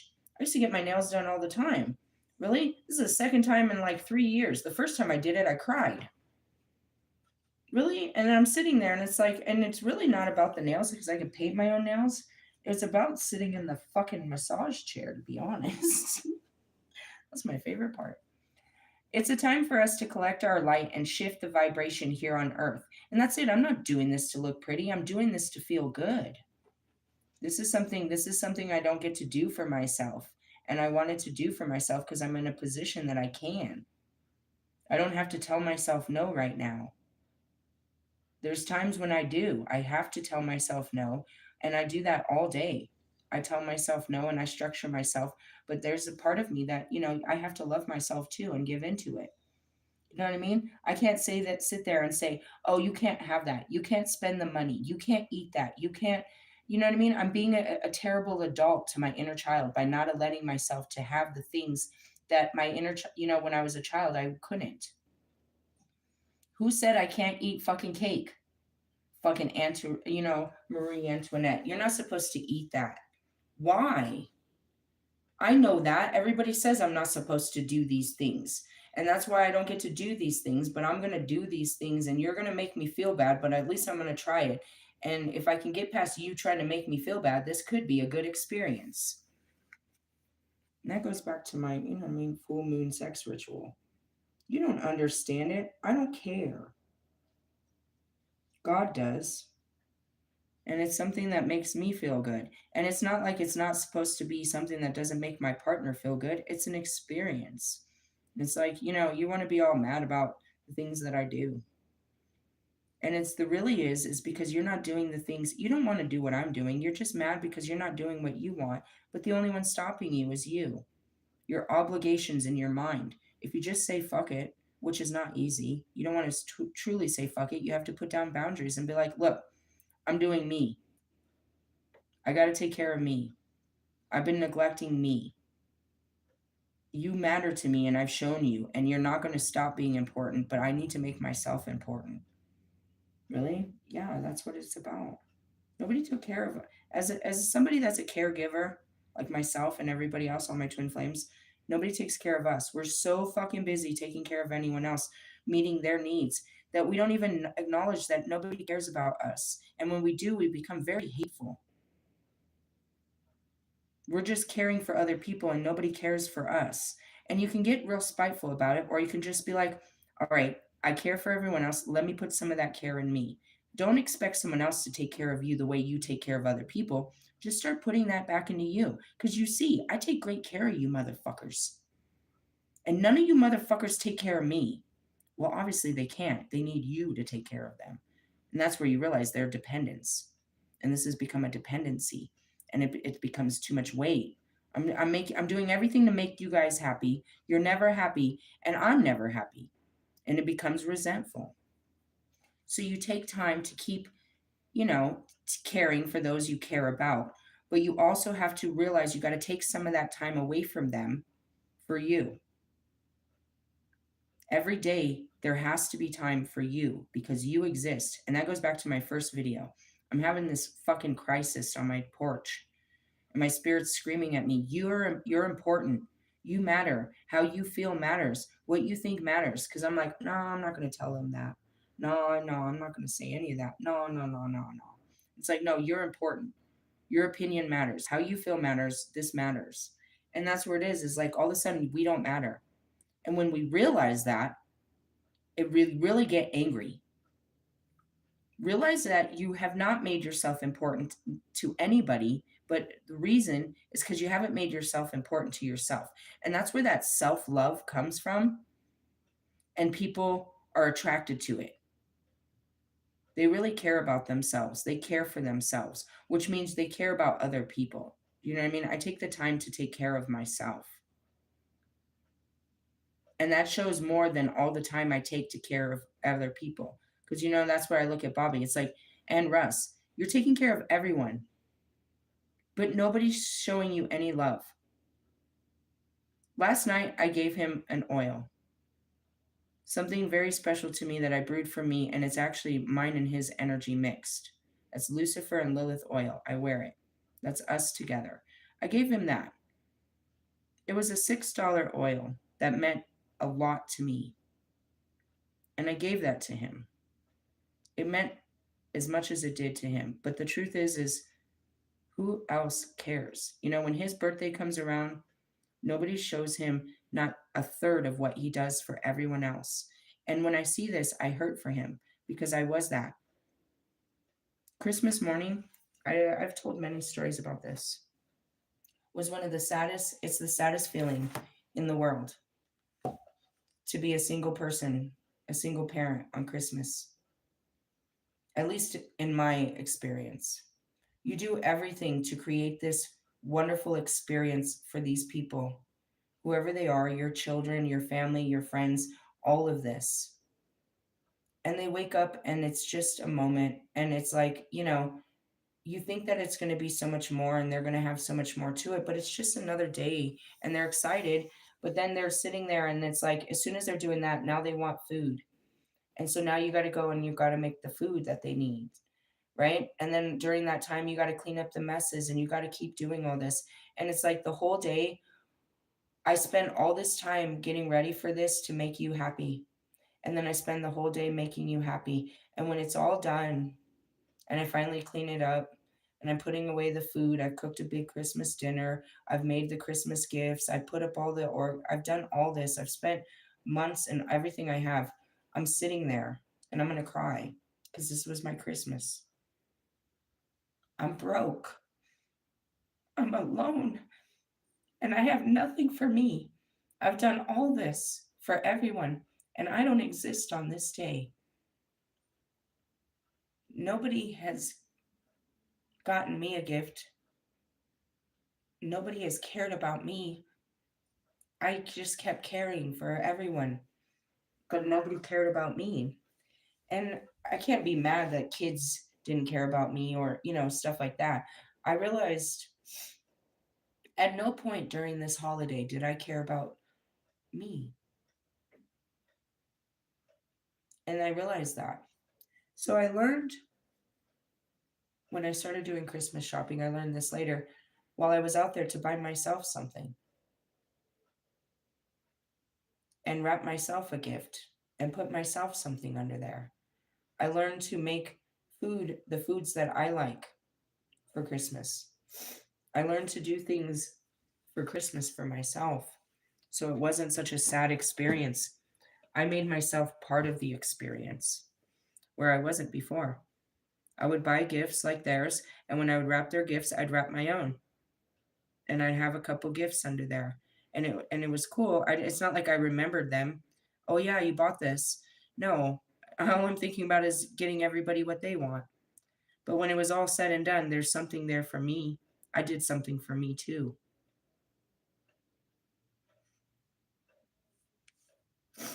That's why I was so sad about my hat. When I left my house, I had some things, and I had just bought myself a brand new hat for Christmas. It was a pretty hat. It was Juicy Couture. It was a witch hat, like all of my hats that I wear. And I was so sad. I got to take my sweater that I bought for my birthday. Mr. Plum has it. I bought myself a sweater for my birthday. Most people go out and they're like, they spend all kinds of money on themselves and they lavish themselves. But I never took care of myself. I felt guilty. I felt guilty if I went to a restaurant and ate good food without my kids. They never wanted to go to these restaurants, so I just never went. My kids don't like a lot of the food I eat, so I just wouldn't eat. I felt guilty if I ever did anything for myself. It's like, especially like something like getting my nails done. I shouldn't be doing this when, I could buy the kids a pair of shoes or I could be doing, that's how it was. It was like this money would be better spent on you than me, is how I always saw it. And that's why I told you I don't have a healthy relationship with spending money. I don't feel good about it. It doesn't make me feel good to spend money on myself. I'm learning how to do it, but it's never been a good feeling for me. It feels good, like Russ, to buy other people's stuff. That feels good. But we forget to take care of ourselves. Really? And then, like, looking at Russ, we spend the money on this stuff like that. We'll buy stuff for ourselves, but it's not as satisfying. That's why I said it's like, it doesn't really. Buying stuff doesn't really satisfy. It does make you feel, you know, it's a love language to yourself. But expecting other people to always buy you stuff to make you feel good is not going to be really a good thing. Always needing that. It's like, well, and that goes back to, the sex behaviors. Oh, if you love me, you know what I mean? It's like, I'm supposed to show you how much I love you by fucking you all day because you're bored and we have nothing to do. Really? So when Wolfman came out and he was like, me and my Sagittarius, we would fuck all day. I went straight into trauma. I remember that. I remember he has nothing to do and it's like, let's go. Let's go to the bedroom. Let's go to the bedroom. This was a job. This is not what I wanted to do with my day. But you know what I mean? Stuff like that. So I'm just saying love languages. And that's what it was. It's like, well, if you love me, and it was manipulated, like this is what you're supposed to do for love. This is how you're supposed to love somebody. And it wasn't like, oh, I want to love you. Let me go make love to you. No, it was like, come love me. Come suck my dick. Come, let's, you know what I mean? That's manipulative. And that's where I started to realize that this is, that's the way they feel love. They're like, if you're buying me stuff, you're making me feel like you love me. If you're sucking my dick, you make me feel so special. For me, it's time and energy. If you're sitting there pouring in conversations and you're telling me about, you've got the time to talk to me and you're opening up, that's my love language. Because I know that's something that people don't give other people. That's special. Really? That's my love language. That's what makes me fall in love. That's it. Time and energy. All of that. I like nice stuff and I like sucking dick and all that. But It's like, who doesn't? Who doesn't? That was funny. What the fuck card are we on this one, dude? Seriously. We're digging in the dirt on this. Doing what you love, I think, is what we were talking about. Like, I love nice things inside. Do you hear yourself? Only after. And I laugh twice as hard. You guys, I'll be sitting there. I'll finish this video. I'll go downstairs. I'll put on my headphones. I always do. I'm like, I need a cigarette. I need a joint. I'll sit there and I'll start thinking about what I just said. I'll start laughing. I will literally drop my head on my fucking steering wheel and be laughing so hard. People think, I don't know if they think I'm praying or what. I'm like snorkeling. I am laughing so hard at myself. Like, God damn it. What did you say? Did you say that you were going to milk Russ? I've been saying this since the beginning. If I would have grabbed his fucking chest, that would have been too funny. It wouldn't have been. Really, I could have. It wasn't a temptation, but it could have been. I told you, I sat in front of. I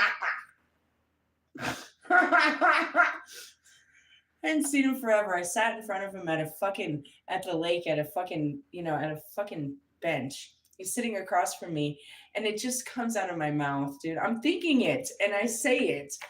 I'm thinking about how great it would be to be sitting on his lap and him rubbing his hands up and down my back.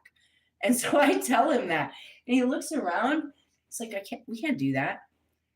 I was like, in my head, I'm not telling you what I'm thinking. I'm kind of asking, can I sit on your lap and you just rub your? This is what I'm wanting, but you're not hearing me. He looks around like, I can't.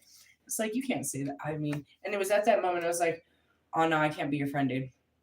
No, this isn't very friendly. No, I just sat down with you, and these are the thoughts I'm having. Really, and it's not a thought, it's an impulse. I'm telling you what I'm feeling like I'm going to do while I'm sitting here. I want to fuck you on this bench. Let's get to another bench. Really, I don't know where it was coming from. I mean, I guess I felt comfortable to do it. That's where it is. There's an old part of me that felt this comfortable to do it. And he came around and I was just that comfortable. And yet I was very uncomfortable with the whole idea. What is happening? Really? Just go with the flow. That's what he said. We need to refresh your memory. Yeah, I remember. You're a ghost. Doucher. Realistically, I remember. Going back to it, do what you love. It's time for us to collect our light and shift the vibration here on Earth, starting with our inner sense of being. Try those things that you've always wanted to explore, weaving enjoyment through your day-to-day experience. Find purpose and the inspiration to spring out of bed in the morning. It is time to thrive. What did I get out of bed for? To do God's work. Really? That's the only reason I'm up. I would just rather just lay in bed like the dog. She looks so comfortable. God, that dog. I should have brought my dog, Russ. Really? Russ has a boy version of my dog. We have identical dogs. Really? It's crazy cool. I should have brought her. You would have been like, oh my God, it's just like my dog. I told you, dude. Really? Anyways, no, what do I get out of bed? To do God's work. And that's what I get out of bed every day for. Really? Unless he tells me to do something else. And that's it too. I already talked to her yesterday. I was like, are you still gonna help me with all I gotta do is measure it, which is what? My thighs. I'm making shapewear, remember? I've never done fashion. I'm becoming a fashionist. Really? That's what's funny. My daughter didn't like your design, and I was laughing at him. Dude, I'm like, don't bring it up. I'm sitting there so triggered. Everybody's wearing the fucking do-rags, the Pirate of the Caribbean look. They're all wearing all this, and my daughter's talking about it. I'm like, be nice, be nice, be nice. Really? It was an idea I had a long time ago. I just didn't do it. He did it before me. I don't think he did it better. All right, anyways, move on. It's time to thrive. What do you want to do today? Really? And that's where you ask your inner child, not your adult self that's like, oh, we got to mow the lawn and we got to do. I mean, you might need to mow the lawn if it makes you feel good, Forrest Gump. Hey, dude, I watched Miss Fry do that shit in the middle of fucking summer. It's like, dude, she's a maniac. But she likes to look back. It's like shaving your legs, I guess. She likes to look back. I feel the same way about my house and the air conditioner. But, she would do that shit all fucking summer. I'm like, she's a psycho. It's fucking hot outside. Why does she keep doing that? She liked it. She had a niche for it, and that was what she did her whole life, was take care of that fucking yard. Really, she was the fucking lawnmower woman. Really, she'd be out there. I'm like, dude, it's so hot. I'd just be sitting out there like dying. Like, I wish I didn't have to sit out here, and you're out here on purpose. There was a bunch of these 90-year-old women that were out there doing that shit. Like, oh fuck. Meanwhile, my garden is dying out there. Seriously, I just need to water it. It got fucking. God will take care of it. That's all I'm gonna say. Divinatory meaning. Where can you shine your light? Where, when you have a purpose, you will also have limitless energy and no joy. Where can you grow enthusiasm in your life? What am I supposed to do? Seriously, just be a presence in people's lives? Are you serious? I told you. As a shadow worker, I'm supposed to be your like therapist. I'm supposed to sit there and listen to you and inspire you. Really? That's all God made me to do. You gonna get paid for this? No, my pain and suffering pays for that. Really? Really? Yeah. The documentary, my whole healing journey, all of these videos pays for my future. I don't charge people. And that's it. God, I paid the price with my pain. Really, my pain had purpose. It's going to pay for my future. Really? And yours too. Taking your pain off pays for it, is going to make you abundant too. All right. Consider how you can be more aligned with your passion so you can harness your light. It may be time to return to something you enjoyed but stopped doing for no good reason. You are a sovereign being, regaining compassion, enlightenment, and remember what lights up your world. Really? Yeah. I'm looking at it like, what am I returning to? I don't know. Home. I don't know. There's lots of it. You had ideas like as far as music, I mean, I don't know. I remember how I thought about it in the beginning, but I'd already known them and I think about, I would have went I was going to do what Russ did. And I was getting good at writing songs where I could blow out like 3 songs a week. Were they all good? They would have only got better with practice, but they were pretty good. I could have and I was going to follow it because it worked for him, it could work for me. Really, but that would have been just too much work. It would have been exhausting. Not like really. I just was full of it. I loved writing music. I was easy to listen to a song and create a thought off of it. This music, and that's what happens to me. It's very easy. This song creates a feeling in me, and from that feeling, you can tell a story, your own or someone else's. That's it. It's a vibe. What vibe does this give you? Oh, bro, this makes me feel like Miami, bro. This makes me feel like that one time. Tell the story. That's it. Music is a story to be told. The sounds are a story to be told. And then that goes back to what I shared in my shorts. It's just a drum. Dun, dun, dun.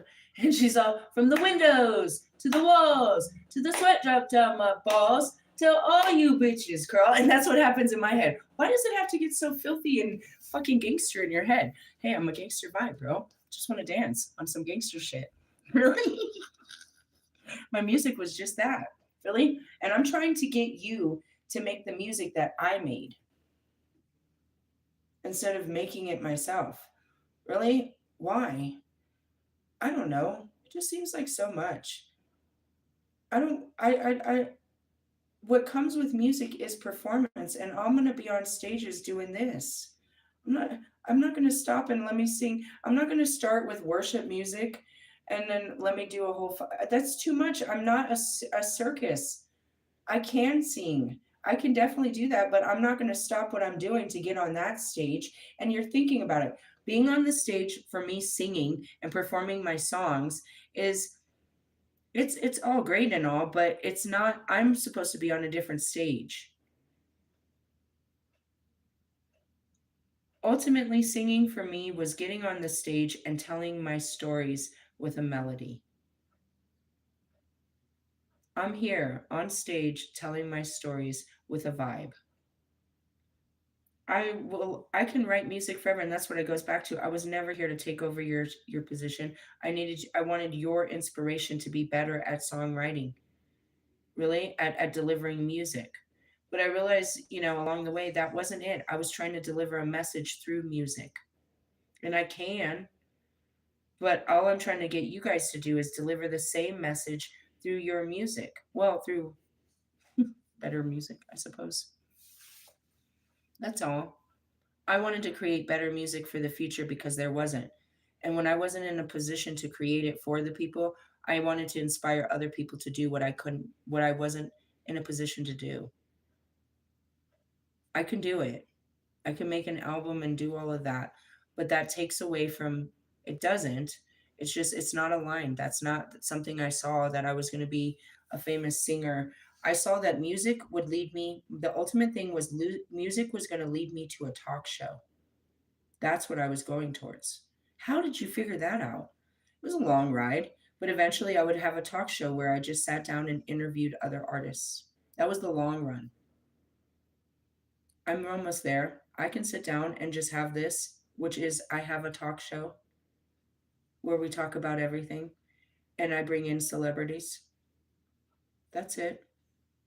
There's many of those, but I do something different. And that's it. Is we do, this isn't the David Letterman show. This isn't the Red Table. This isn't the Oprah Winfrey. Although I wish I had the money to give away on the 12 days of Christmas, but I'm not even fucking Jewish. And Jesus, it wasn't even born in Christmas, so none of this has to do with religion, to be honest. I'm a giver. But just like the person that was on the screen at home, it's like, why do, that creates that jealousy. Why are they so favored? How come I didn't get to be there? Why is, and that's what it is. It creates all of that bullshit. You don't get to pick and choose. You help as many as you can, not just the ones that are in front of you, but the ones you can't see, the ones that can't get out of their beds, the ones that can't pick up the phone, the ones that, don't have a car. Those are the ones that need it more than the ones that could fly out to fucking LA and pay for a hotel and sit at the fucking, Ellen DeGeneres show. Why aren't you calling people at home that are watching your show that can't leave their house and all they do is watch your show? Why don't you bless those people? Really? Yeah. And that's where it goes to, I sat in the fans and so many of them were talking about how there so many people couldn't be part of this event. She's like, she made me laugh. She's like, I was trying to get these two girls to come, and I didn't realize they both work for the same restaurant, and they were going to get in trouble because they couldn't get off of work. Both of them are trying to leave work at the same time to come see Russ, which means if they both get what they want, they're going to ruin this business, and they couldn't. They couldn't leave their responsibilities to live their dream. And she's screaming, "You got to be here. He's right here." It's like, what's more important, work or a chance to, to live your dream? It was a dream come true for them. I didn't see the criers, but they were. This is a dream. They've been fans like that girl. She's been fans of him since 20. She went to all his shows. She had all his shit. And he's sitting right there talking. And I'm over there. Let me grab his hair. Like, this is like a dream come true. That was Michaela. She's right there. She's fucking Justin Bieber.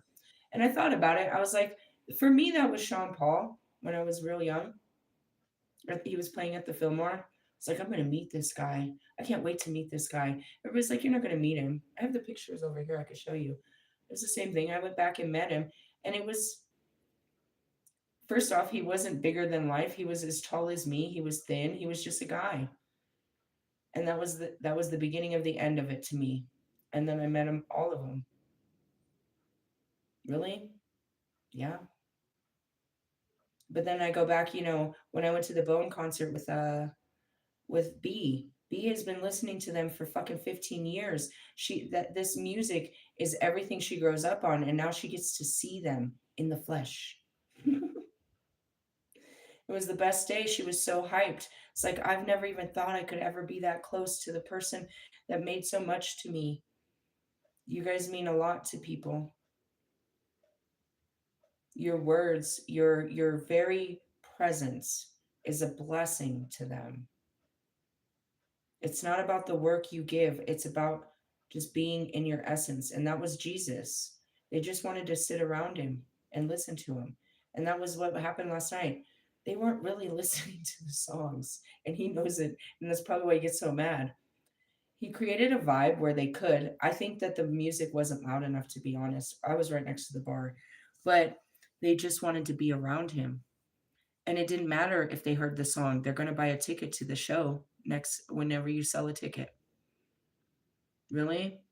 You created a vibe that they're going to chase. They're not chasing the music, they're chasing the vibe. And that's an intimate relationship with your fans that I thought only Brian taught. Brian has that intimate relationship with his fans where he's down to earth and he's not bigger than you, and he'll come and shake your hand and talk to you and look you in the eyes and give you respect. And he'll remember your name mostly. He will follow you on Instagram. He will keep you. He's not better than you. He's grateful to have you and he hopes to see you at the next show. This is important to him. He teaches the connection and, artist development, how to connect with your fans, and he says that it's it's better to have 100 loyal fans than all those fucking hundreds of thousands of fucking subscribers, because those 100 loyal fans are going to be there every show, and those are all you need. I think it's like 1,000 is how he has it broken down. It's like, Russ wants to make everyone a fan. It's like, just treat the fans you have good, and then you'll have more, because those fans will go tell other fans. You know what I mean? And that's what it is. They were showing, not everybody came to see you, Russ, at the front right there where you were standing. So I was standing right next to you and I got you in the video, but the girl came up and she went back. She's like, look, because other people didn't leave their spot in line to come see you. And they got to share you with other people. Oh, he's so cool. He's so cool. They want that intimate experience to get to know you. They think they know you through your music, and they want to validate that with actually putting a face to that. And that's why they buy these tickets to go see you. It's it's a connection with you through the work you do. Really? Yeah. I had never, and I manifested the shit out of that. Marshall had not been on tour. I never caught the fucking Up in Smoke. I just wasn't. My life was too busy. I never even thought about it. But when it was no longer an option, I was sad. I was like, dude, I never got to see that guy on tour. I never got to see him perform. That sucks. I could have done that. It was a regret because he was no longer performing. And then he came out and he did a tour or something, his last tour with Rihanna. And then Lollapalooza came. And all of a sudden, I won tickets to this. And that was a big deal. And then I see people, we have old artists that come up like Diana Ross, you know what I mean? Stevie Wonder, or, not Stevie Wonder. They're having the cool concert. I'm thinking of Lionel Richie and shit like that.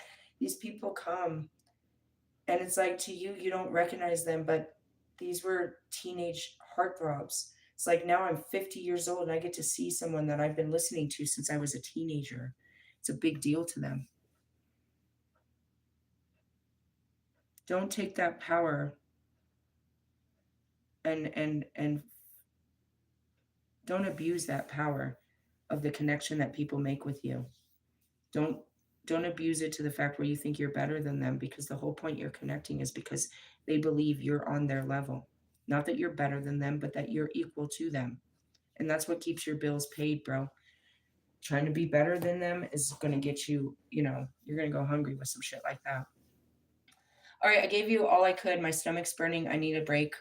We'll pull this card or something. I can't get rid of it. Once I pull it out, I can't just put it back.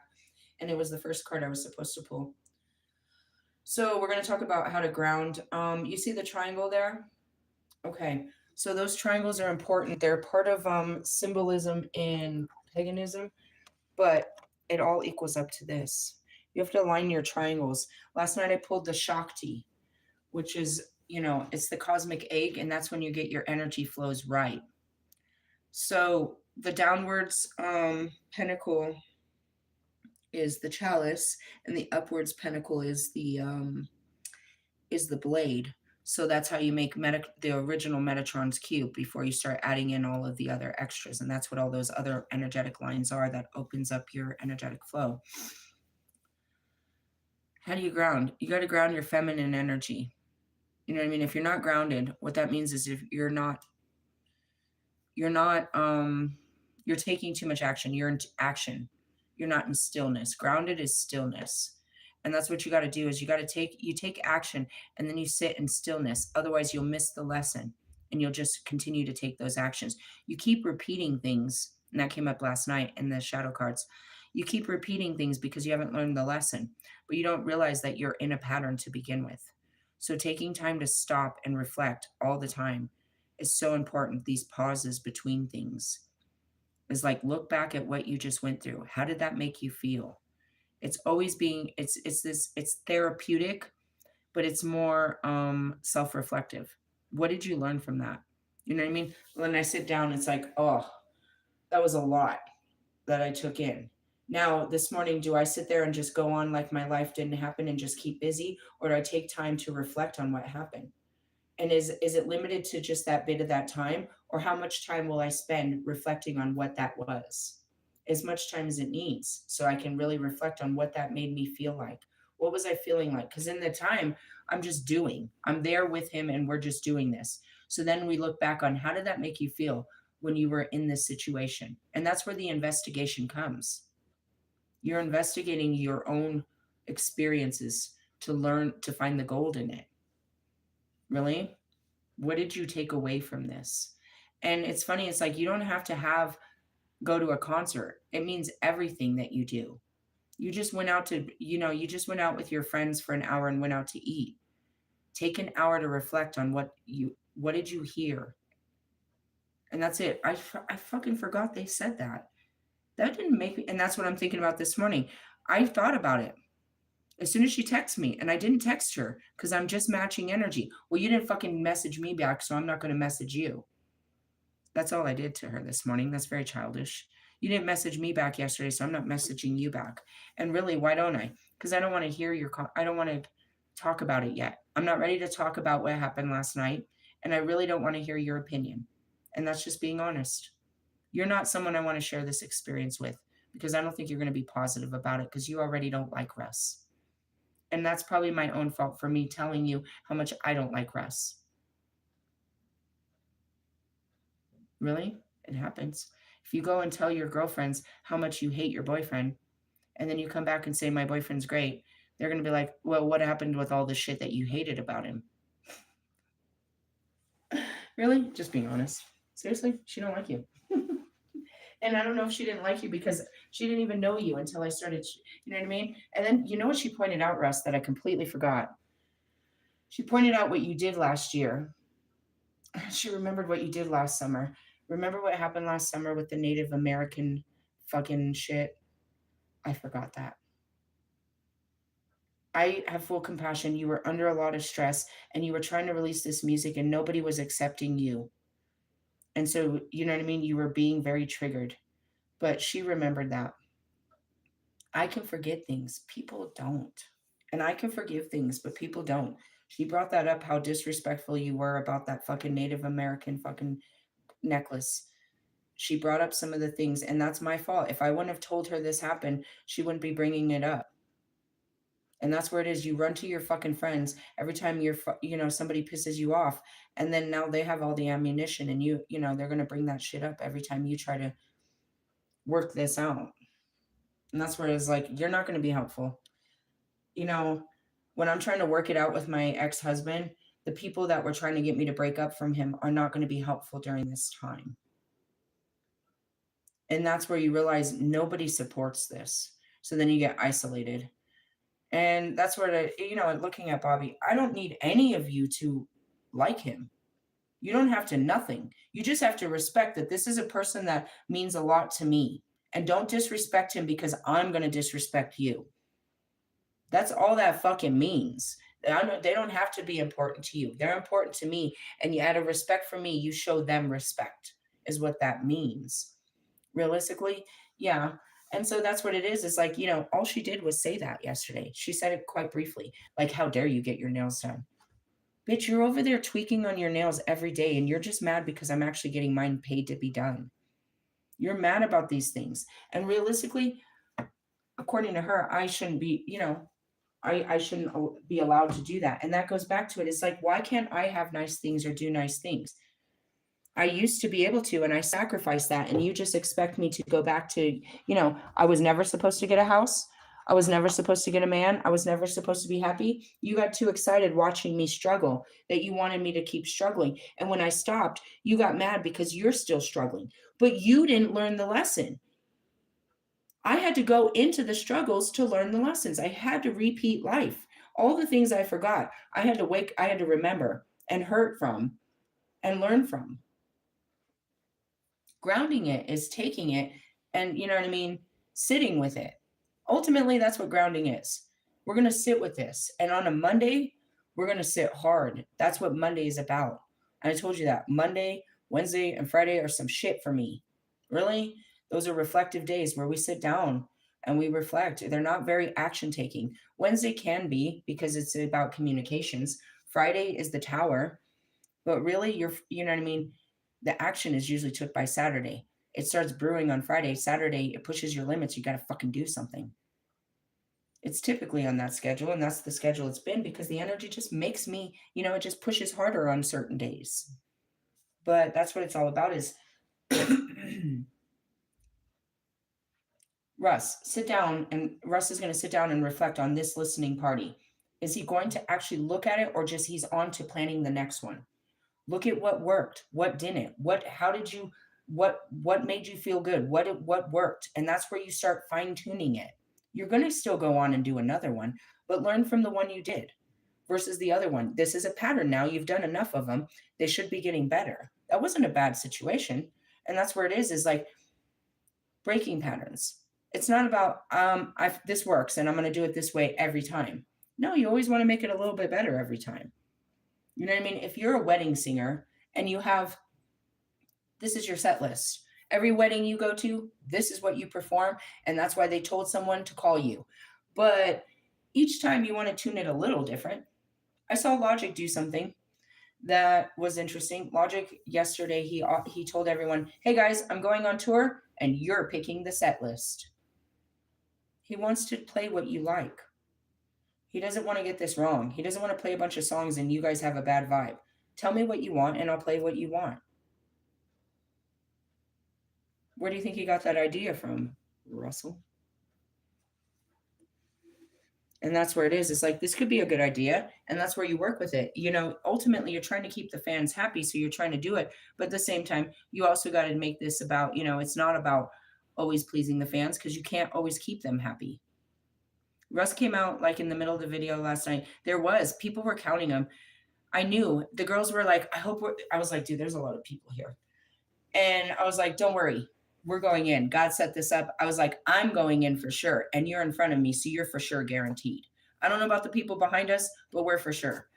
Where were we? We were in the 169. Seriously? Yeah, she said 160, 165. And then there was more people that came in. So it became 180. We were part of the first 200, but there was still hundreds of people behind us. And as the crowd moved up, after he got his first, he pushed the limit. He got his, 125 in. He comes out and he's looking at it. He's like, he apologizes. Like, I know you guys know you can't all get in, and I appreciate that you all came and that you're still, to show the support. Realistically, something like that. It's like, even though they couldn't come to listen to the album, he wanted to make sure that they still saw him. They still had an experience, and that was important to him because some of them, that was enough for them. He walked to the end of the line. They took pictures. He took time with it. He had his beer. He hugged. He took pictures. They could all go home. They didn't feel like a loss. They didn't feel like they stood in line for 5 hours and didn't get to see Russ. And that goes back to that Eminem song. Me and my brother stood in line for fucking after the show in Denver, and you couldn't even say what's up. I know you're in a hurry to go home, but we've waited for this our whole lives. Not me, but them. You know what I mean? It's like, give them some time, bro. And that's what I mean. That's my love language. When you sit there and take the time to give people your energy, that's love, bro. And I see it. That's what I saw. People don't have time for you, and that comes from being a child. Our parents didn't have time for us. Nobody has time. You're so busy at work. You're so busy in your life. You don't have time to talk. You don't have time to conversate. You don't have time to spend. I see this as an elderly thing. You know what I mean? You don't have time for them until their time is up, and now you wish you would have spent more time with them, but you were too busy. I kind of did that with my mom too. Towards the end, I was very busy. I was trying to maintain the house. I was going to college. I was in the management and training position with fucking Soup Plantation. It was not a good time for you to die, Mom. Really? Yeah. That's why it's special. Time is special to me. We don't, people don't want to give it to you. They'd rather spend their time doing something else. So when they give it to you, it's very special. And that's what it was. It's like, Russ, this is a big deal. It's not like my time is money like yours, but my energy and all of this is special, and I'm going to give it to you. Really? Yeah. And that's chicken quesadillas. Yeah, sure. That sounds delicious, actually. Somebody gave me an idea. Can you make chicken quesadillas? That sounds delicious. Really? Yeah, but I have to start from scratch, and he doesn't know that we haven't pulled the chicken out, so it's not going to be done today. Really? I'll pull it out. We'll have to make it for dinner.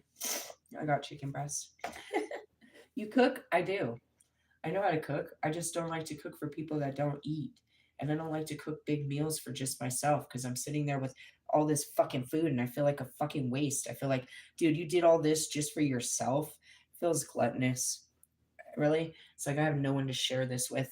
Look at this great masterpiece. And now I'm just going to, you know what I mean? And then I end up eating on it for days because I can't fucking waste it. I put so much effort into this bullshit. Somebody's going to eat this shit. Really? And I'm the only one that enjoys it. After 3 days, I never want it again, though. Seriously, pretty much. Seriously. All right, well, that's what you need to do. We'll read more about that, but shining your light is being true to who you are, knowing what your true power is. We're trying to find superpower, but what we are is super. We just we don't really see the power in what it is. He doesn't understand that just being a down to earth guy is enough.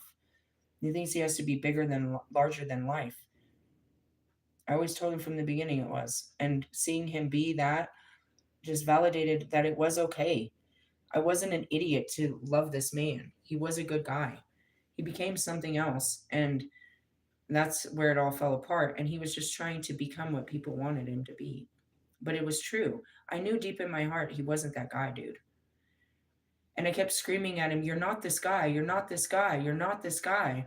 And he kept trying to show me, "I am this guy. I am this guy." And I'm like, that was the whole fight. It wasn't that I wanted you not to be that guy because I wanted you to be powerless. I wanted you to be more powerful than what you were pretending to be. And you're not pretending. You are that guy. You're all rich and fucking full of all that shit. But the other guy, the guy you were last night, that is so much more powerful than the guy on Instagram. And that's Marshall. You'll rarely hear me call him Eminem. I grew up with Eminem, but I fell in love with Marshall. And it's a person that I know exists, that nobody else know exists. His friends can't even believe that I know that this part of him exists. How do you know? Because he's always been that. I couldn't recognize him when he was wearing his mask. But once I started to, you know what I mean? I got past the mask, I remembered who he really was. And he just needs to remember that.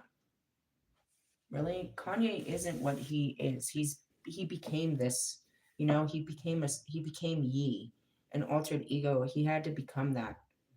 We saw him do something like that older in life, but for us, we did that shit when we were young. I became, a certain part of me to survive. And that's what Kanye did. Kanye turned into Ye to survive the next part of his life. Kanye still lives in there just as much as Shady, just as much as Lisa lives in me. But we are evolving, and during that, we're trying to, seeing the end of what is that movie? The Incredibles, where the guy tries to kidnap the baby, and he's flying away with the baby, and the baby just starts throwing off all of its superpowers. That's what we're doing. We're not really sure what we are yet. We haven't gone through the metamorphosis yet. Really? It's like we're constantly changing. We're shape shifting through all of our different layers of our being of this time and other lives. You know what I mean? Putting it on, taking it off, feeling it in. You know what I mean? All of that. Learning and unlearning is what we're going through. The cycles is what I pulled last night. Really? Yeah, I'm going to stop here. I don't know how we're going to get that card in, plus Jesus and some, I don't know. I guess we'll use that card and we'll do religious studies with that card on the next one. I usually do like 3 teachings on a Sunday. I got shit to do. Sometimes I don't, but we got to do at least that. I don't feel bad if I don't. Sometimes I do. I'll be like, oh, I didn't read from the Bible on Sunday. Everybody reads from the Bible on Sunday. I don't feel bad. Oh, I didn't give anybody in. As long as I get a couple of these in, which is just some confirmation and inspiration to get through another hard week. Confirmation that you made it through this week and everything that went through this week was meant to be, and inspiration that there's another week coming and we're going to get through this one just as much. How many weeks of this till we die? The weeks get easier as you start to learn joy along the way, but it is. We came during a challenging time. Really? You learn to have peace during the challenge. You don't always have to fight, but sometimes like that, I didn't see this coming on. Really? We're going to have to suit up. We got to go suit up and do some shit. Really? Well, if we didn't do nothing, we wouldn't be doing nothing. That's a stupid meme. I said all that shit and just shut up as a nice guy. It's like, oh, I've been waiting on this. I can't wait to see this guy. I can't wait to catch him out in public. I told you I'd walk up on you, Russ. I think that scared him more. She really can get me. You set it up to be the easy accessible. Really? Nobody's trying to hurt you. They're just trying to love you. And that should have been the answer right there. Really? You think? If I tell you where I'm going to be, you're not doing this to hurt me. You're doing it because you love me. You stalking me is not because you have intentions to hurt me. You just want to get closer. Not too close, but just close enough. You know what? Just roll up, stalker. That's weird. But that's where it is. As like, you don't want to give out your address because you think people are going to hurt you. I'm seeing Eminem with his stalkers. They're not trying to hurt you. They really are trying to love you in some very uncomfortable ways. Maybe they just want to be with you. I don't know. Really? They have to get creative. They just want to, if they could just shake your hand and meet you. Is that what about Mary? Like, you're kind of freaking me out here.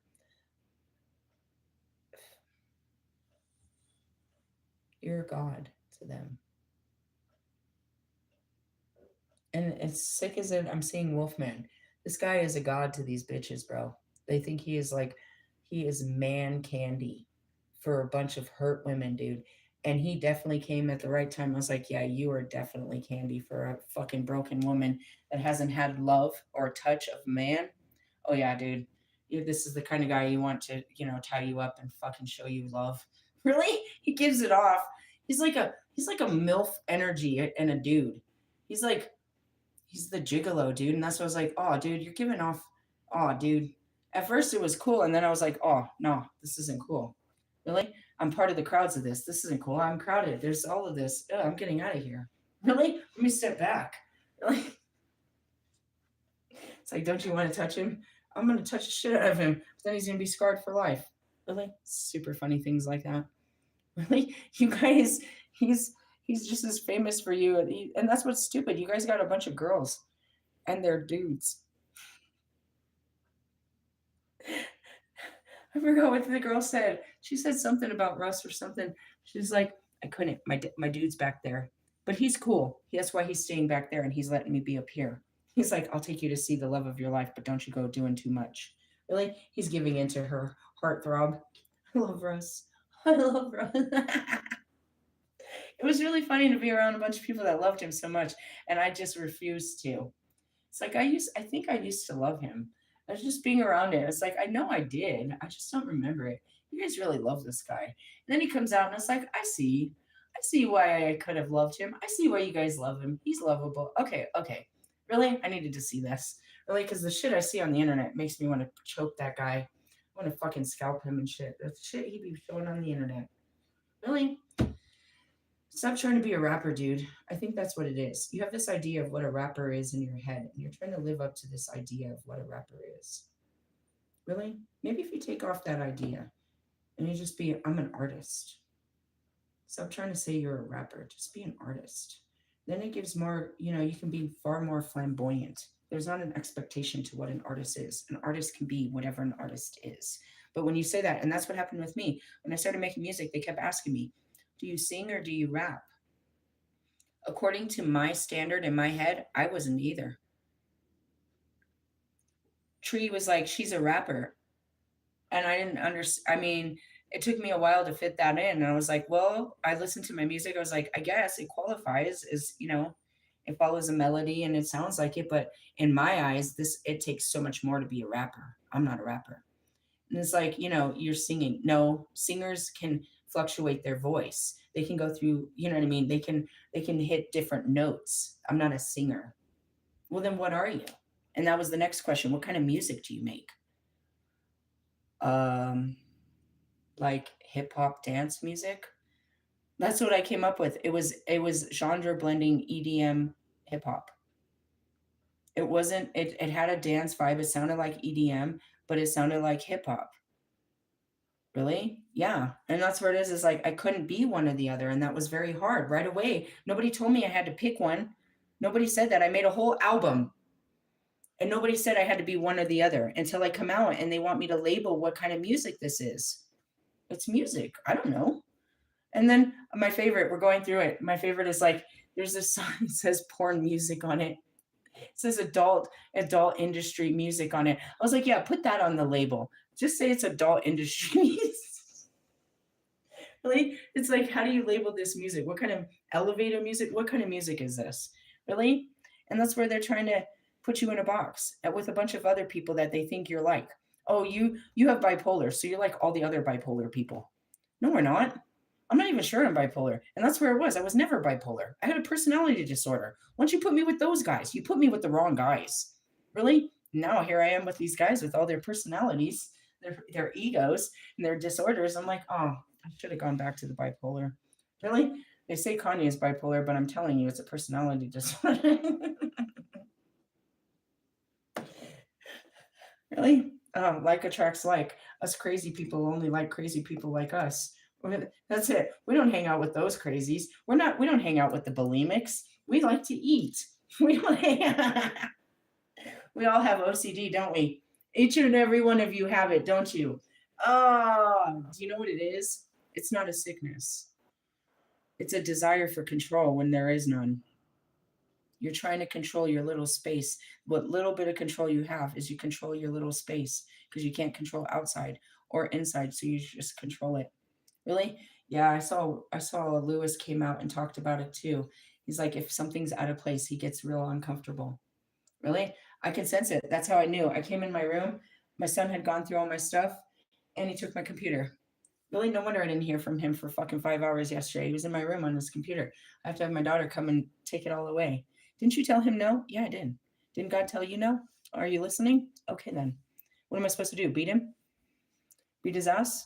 Look for a better place to hide it? What is he doing? I don't know, but when he gets his own, he'll leave mine alone.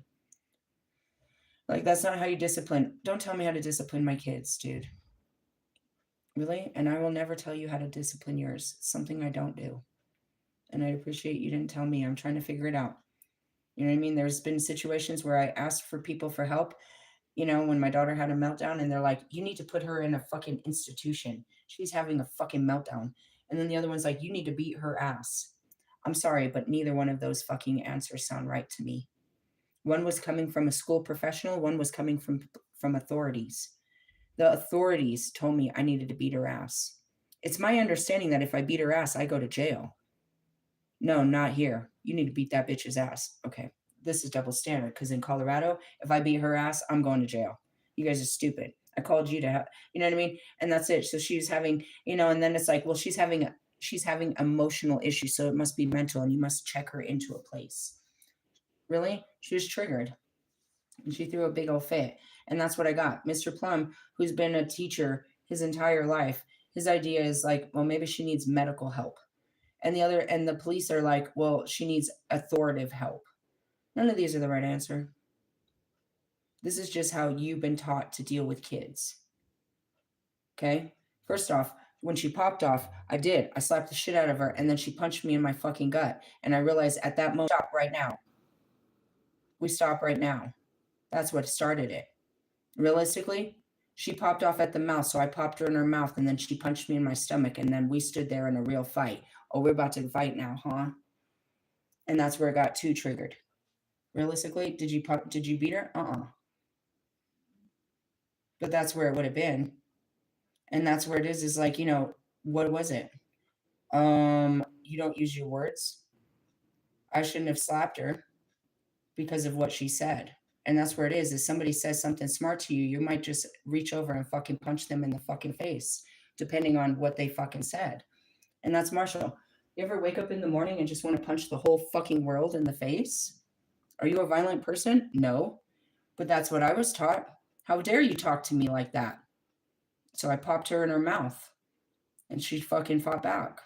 And that's where it was. Was I going to fight this physically, fight my daughter and hurt her to get my point across? No, this isn't going to work. Some of you believe it works. If you just keep slapping them, they'll listen. If you just keep screaming at them, they'll listen. You know what I mean? I'm trying to find other ways to do this. That's how I grew up, slapping and hitting. That's all they did. My mom would scream at me and she would hit me. Realistically, yeah. So you can imagine I was a screamer and a spanker. I spanked my kids. You know what I mean? But again, I couldn't beat them because of what I'd been through. There was always a holdback. But the screaming was just loudness. I was always screaming. I was always talking over a crowd, trying to be heard. I always had a loud voice. Then I realized it's like I don't have to scream to be heard in an argument. But I do. I'll raise my voice often. It's just we're turning up now. And that's where it is. It's like learning. How I treat my kids this time versus my older kids is completely different because I've learned different techniques over the years that I'm trying to implement. And that's where it is, going back to it. How do I get him to stop taking my computer? There's a million ways of what you guys would say. I have to find my own way. What works in your house doesn't work in mine. It might. I'm open to suggestions, but if I feel like it's a negative, that's a little over the top, then I'm not going to do that. Really? God says, Jesus says, you're supposed to love them into this. You know what I mean? You can really guide them. And with someone like Buddha and Christ and Kobe that I work with all the time, and I'm the angry teenager and I'm throwing fits and all that, and they're just so calm and so loving and so compassionate and so kind about it. It's like I can understand why this is so important to be this instead of a tyrant. You know what I mean? Instead of always being authoritative. You can be authoritative without being aggressive. And that's what Jesus was. He was very authoritative. He didn't have to yell. He didn't have to scream. He didn't have to do all that. He didn't have to raise his voice. And that's an energy. It's like, shh, he's talking. He's a soft talker. You know what I mean? You don't have to yell over the crowd. Really? Yeah. All right. Well, take that, smoke it, roll it, take a fucking brunch and crunch, and I'll catch you for round 2. Really? Yeah. Let's see. There's all kinds of it. I need guidance. As a Cancer woman, I'm going through a lot of depression and anxiety. Don't blame it on being a Cancer. You just feel more. The depression and anxiety are feelings. You're feeling depressed. You're feeling anxious. You're a Cancer, so that means it's pushing more. We're approaching Cancer season, so it's even going to push more. The question is, don't be mad about having feelings because you're created of the highest level of feelings. What is causing you anxiety and depression? Those feelings come from a thought. You don't feel that way all the time, only when your thoughts are there. I'm not going to tell you to stop thinking about it. I want to know what you're thinking about that's bringing you down. And do I need to know or you need to know? That's what's going on there. As far as your feelings are, you can't blame them on you're a Cancer. We all have Cancer. We all have feelings. We all have the moon inside of us. You're just built up of more. I'm built up of more fire. You're built up of more water. You just got to understand what's pushing your waters, because my waters get pushed too. I become extremely over emotional by certain thoughts. So we go to the thoughts that make you feel anxiety. What about your life is stressing you out and making you feel depressed? Are there certain people that are bringing you down, or certain thoughts? And the question is, why are you dwelling on that thought? Because it's unhealed. This situation makes you feel bad and you haven't expressed how bad it makes you feel. Or you're worried about a situation and you haven't given that worry up, so it's causing anxiety. I am your spiritual psychoanalyst, and it's not about outside, it's about inside and figuring out where this is coming from. Let's see. 11 years of abuse. I have none to talk to. We believe that if we could talk to someone else, they'll have the answers, but we need to start spending a lot more time talking to ourselves. Really, we have the answers. We just need to come to that conclusion inside of ourselves.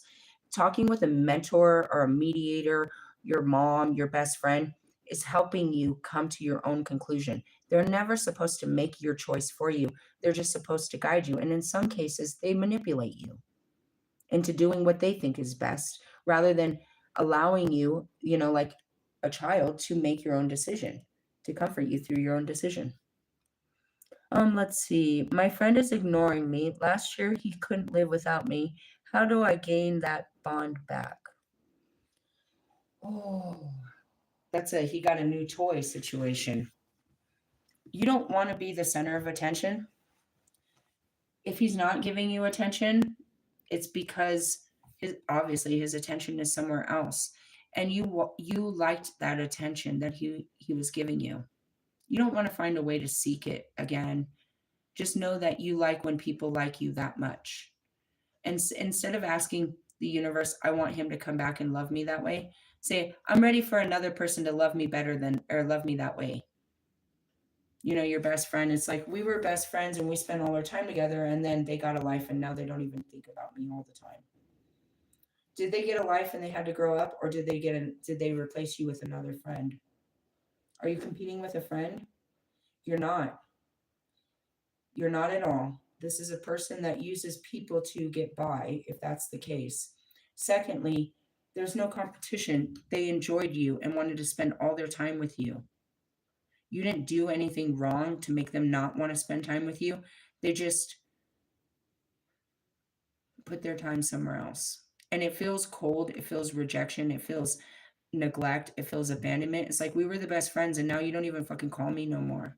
Like I'm not important. You feel like you're not important anymore because it's not the same feeling you were having before. And you want to keep that importance. You want to be the center of their attention. But you have to understand is, that's not how it works. Really? No person can be overly focused on one person all the fucking time. Really? They're going to get tired of it if they do that. And they have to balance their attention. But to sit there and give, and that's what this person probably does, they overindulge at one person at a time, and then when they're done, they go to find a new person to indulge in. There's those type of people. There's this situation that you guys were great friends, and during that time they realized they needed to make some changes, and they went on to live their life, and you feel very left out because they're out living their life and they forgot about you. That's another thing too, is like, as the person that I am, I build people up. They come to me and I make them feel all great and we have a great connection, and then they disappear. Like I never meant anything to them. But what I did meant so much more that they were able to go on with life. And it's not like they didn't need me, but they got from me exactly what they needed to keep going. Really? Yeah. It's just how you tell yourself it. Really? So it happens to all of us. All of us have had that, we had a good connection and then they just disappeared and acted like we didn't exist. And now we wish that we had that connection again. There's a lot of that. What else is in here? My friend is he left me with nothing. I'm a single mother. You lost your job. I need a son. You don't need someone to tell you you're okay. You're going through the process of becoming okay. Right now, you're realizing the beginning is realizing you're not okay. The awakening is very painful because all of a sudden you wake up and you're not even sure. You just realize there's something wrong with your life. You are fucking not happy. You know you should be happy and you should be grateful for all your hard work, but it's just not working. There's something about your life that's not happy. And it's crazy because as you start working through the layers of it, trying to find out what it is, you just keep finding more shit that makes you unhappy. You're not really finding one thing, you're finding everything that makes you unhappy. So, you losing your job, everything, the dominoes start falling. They call that the tower. Everything starts falling apart. Why? So it can fall into place. It's only when you stop for 1 minute, bro, and you stop holding it together, it falls apart immediately. But then you realize how one moment could have, that you were the fucking, you were holding all this together and it didn't even make you happy. And that's something simple. If I lost my job, I'd lose everything. And that's it. You're holding it all together by one thread. And if this thread is cut, then your whole life is going to change. That's where I tell you to cut the thread. You're like, I'm too afraid of that much change. Yeah, but it's needed because this job is poisoning your home. It's poisoning your relationship. It's poisoning your family. It's poisoning everything. You think that this job is keeping your bills paid. It's keeping your relationship together. It's keeping the child support. It's keeping the family together. This job is tearing apart all of that. It's all in your head. Money is what you need, or so you think. You need, what you're getting from the job is finances. You can get finances without destroying your relationship. With your, hold on a second.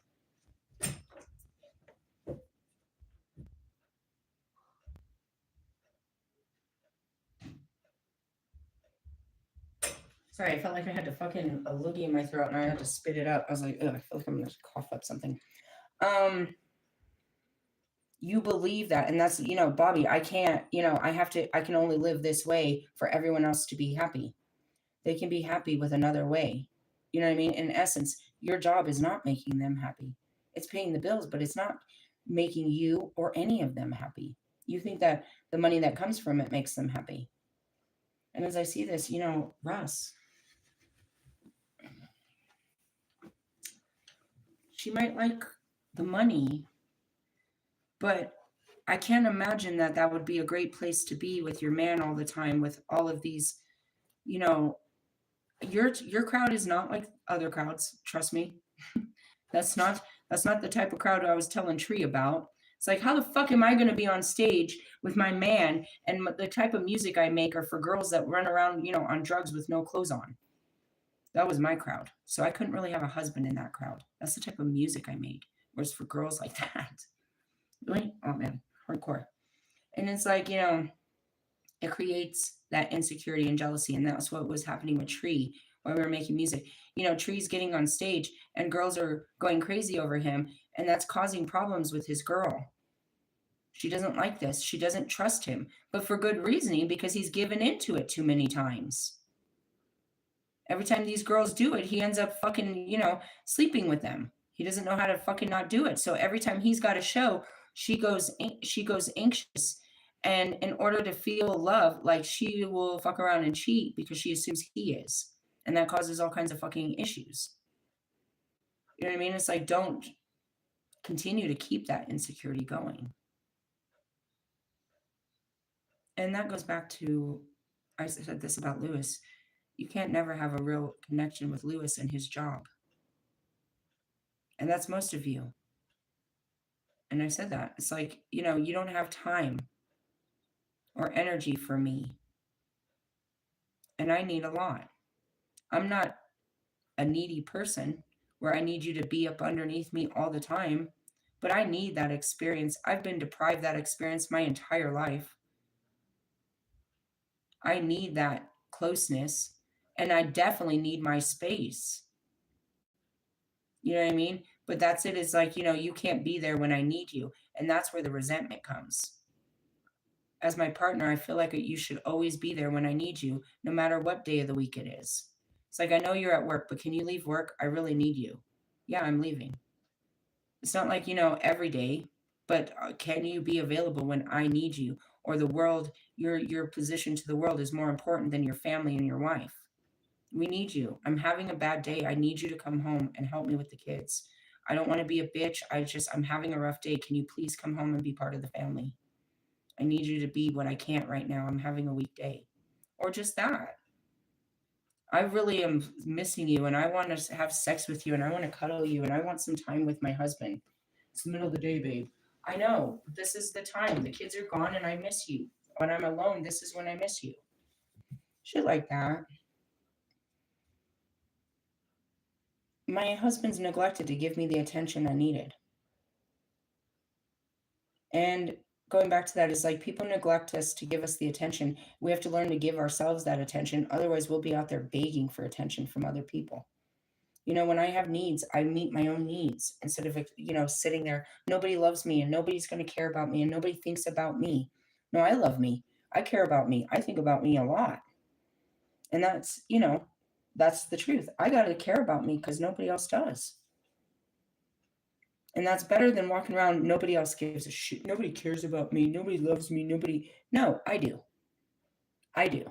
And that's where you got to do this. Really? Yeah. Hey, I love you guys. I'll catch you guys later. Laters, haters.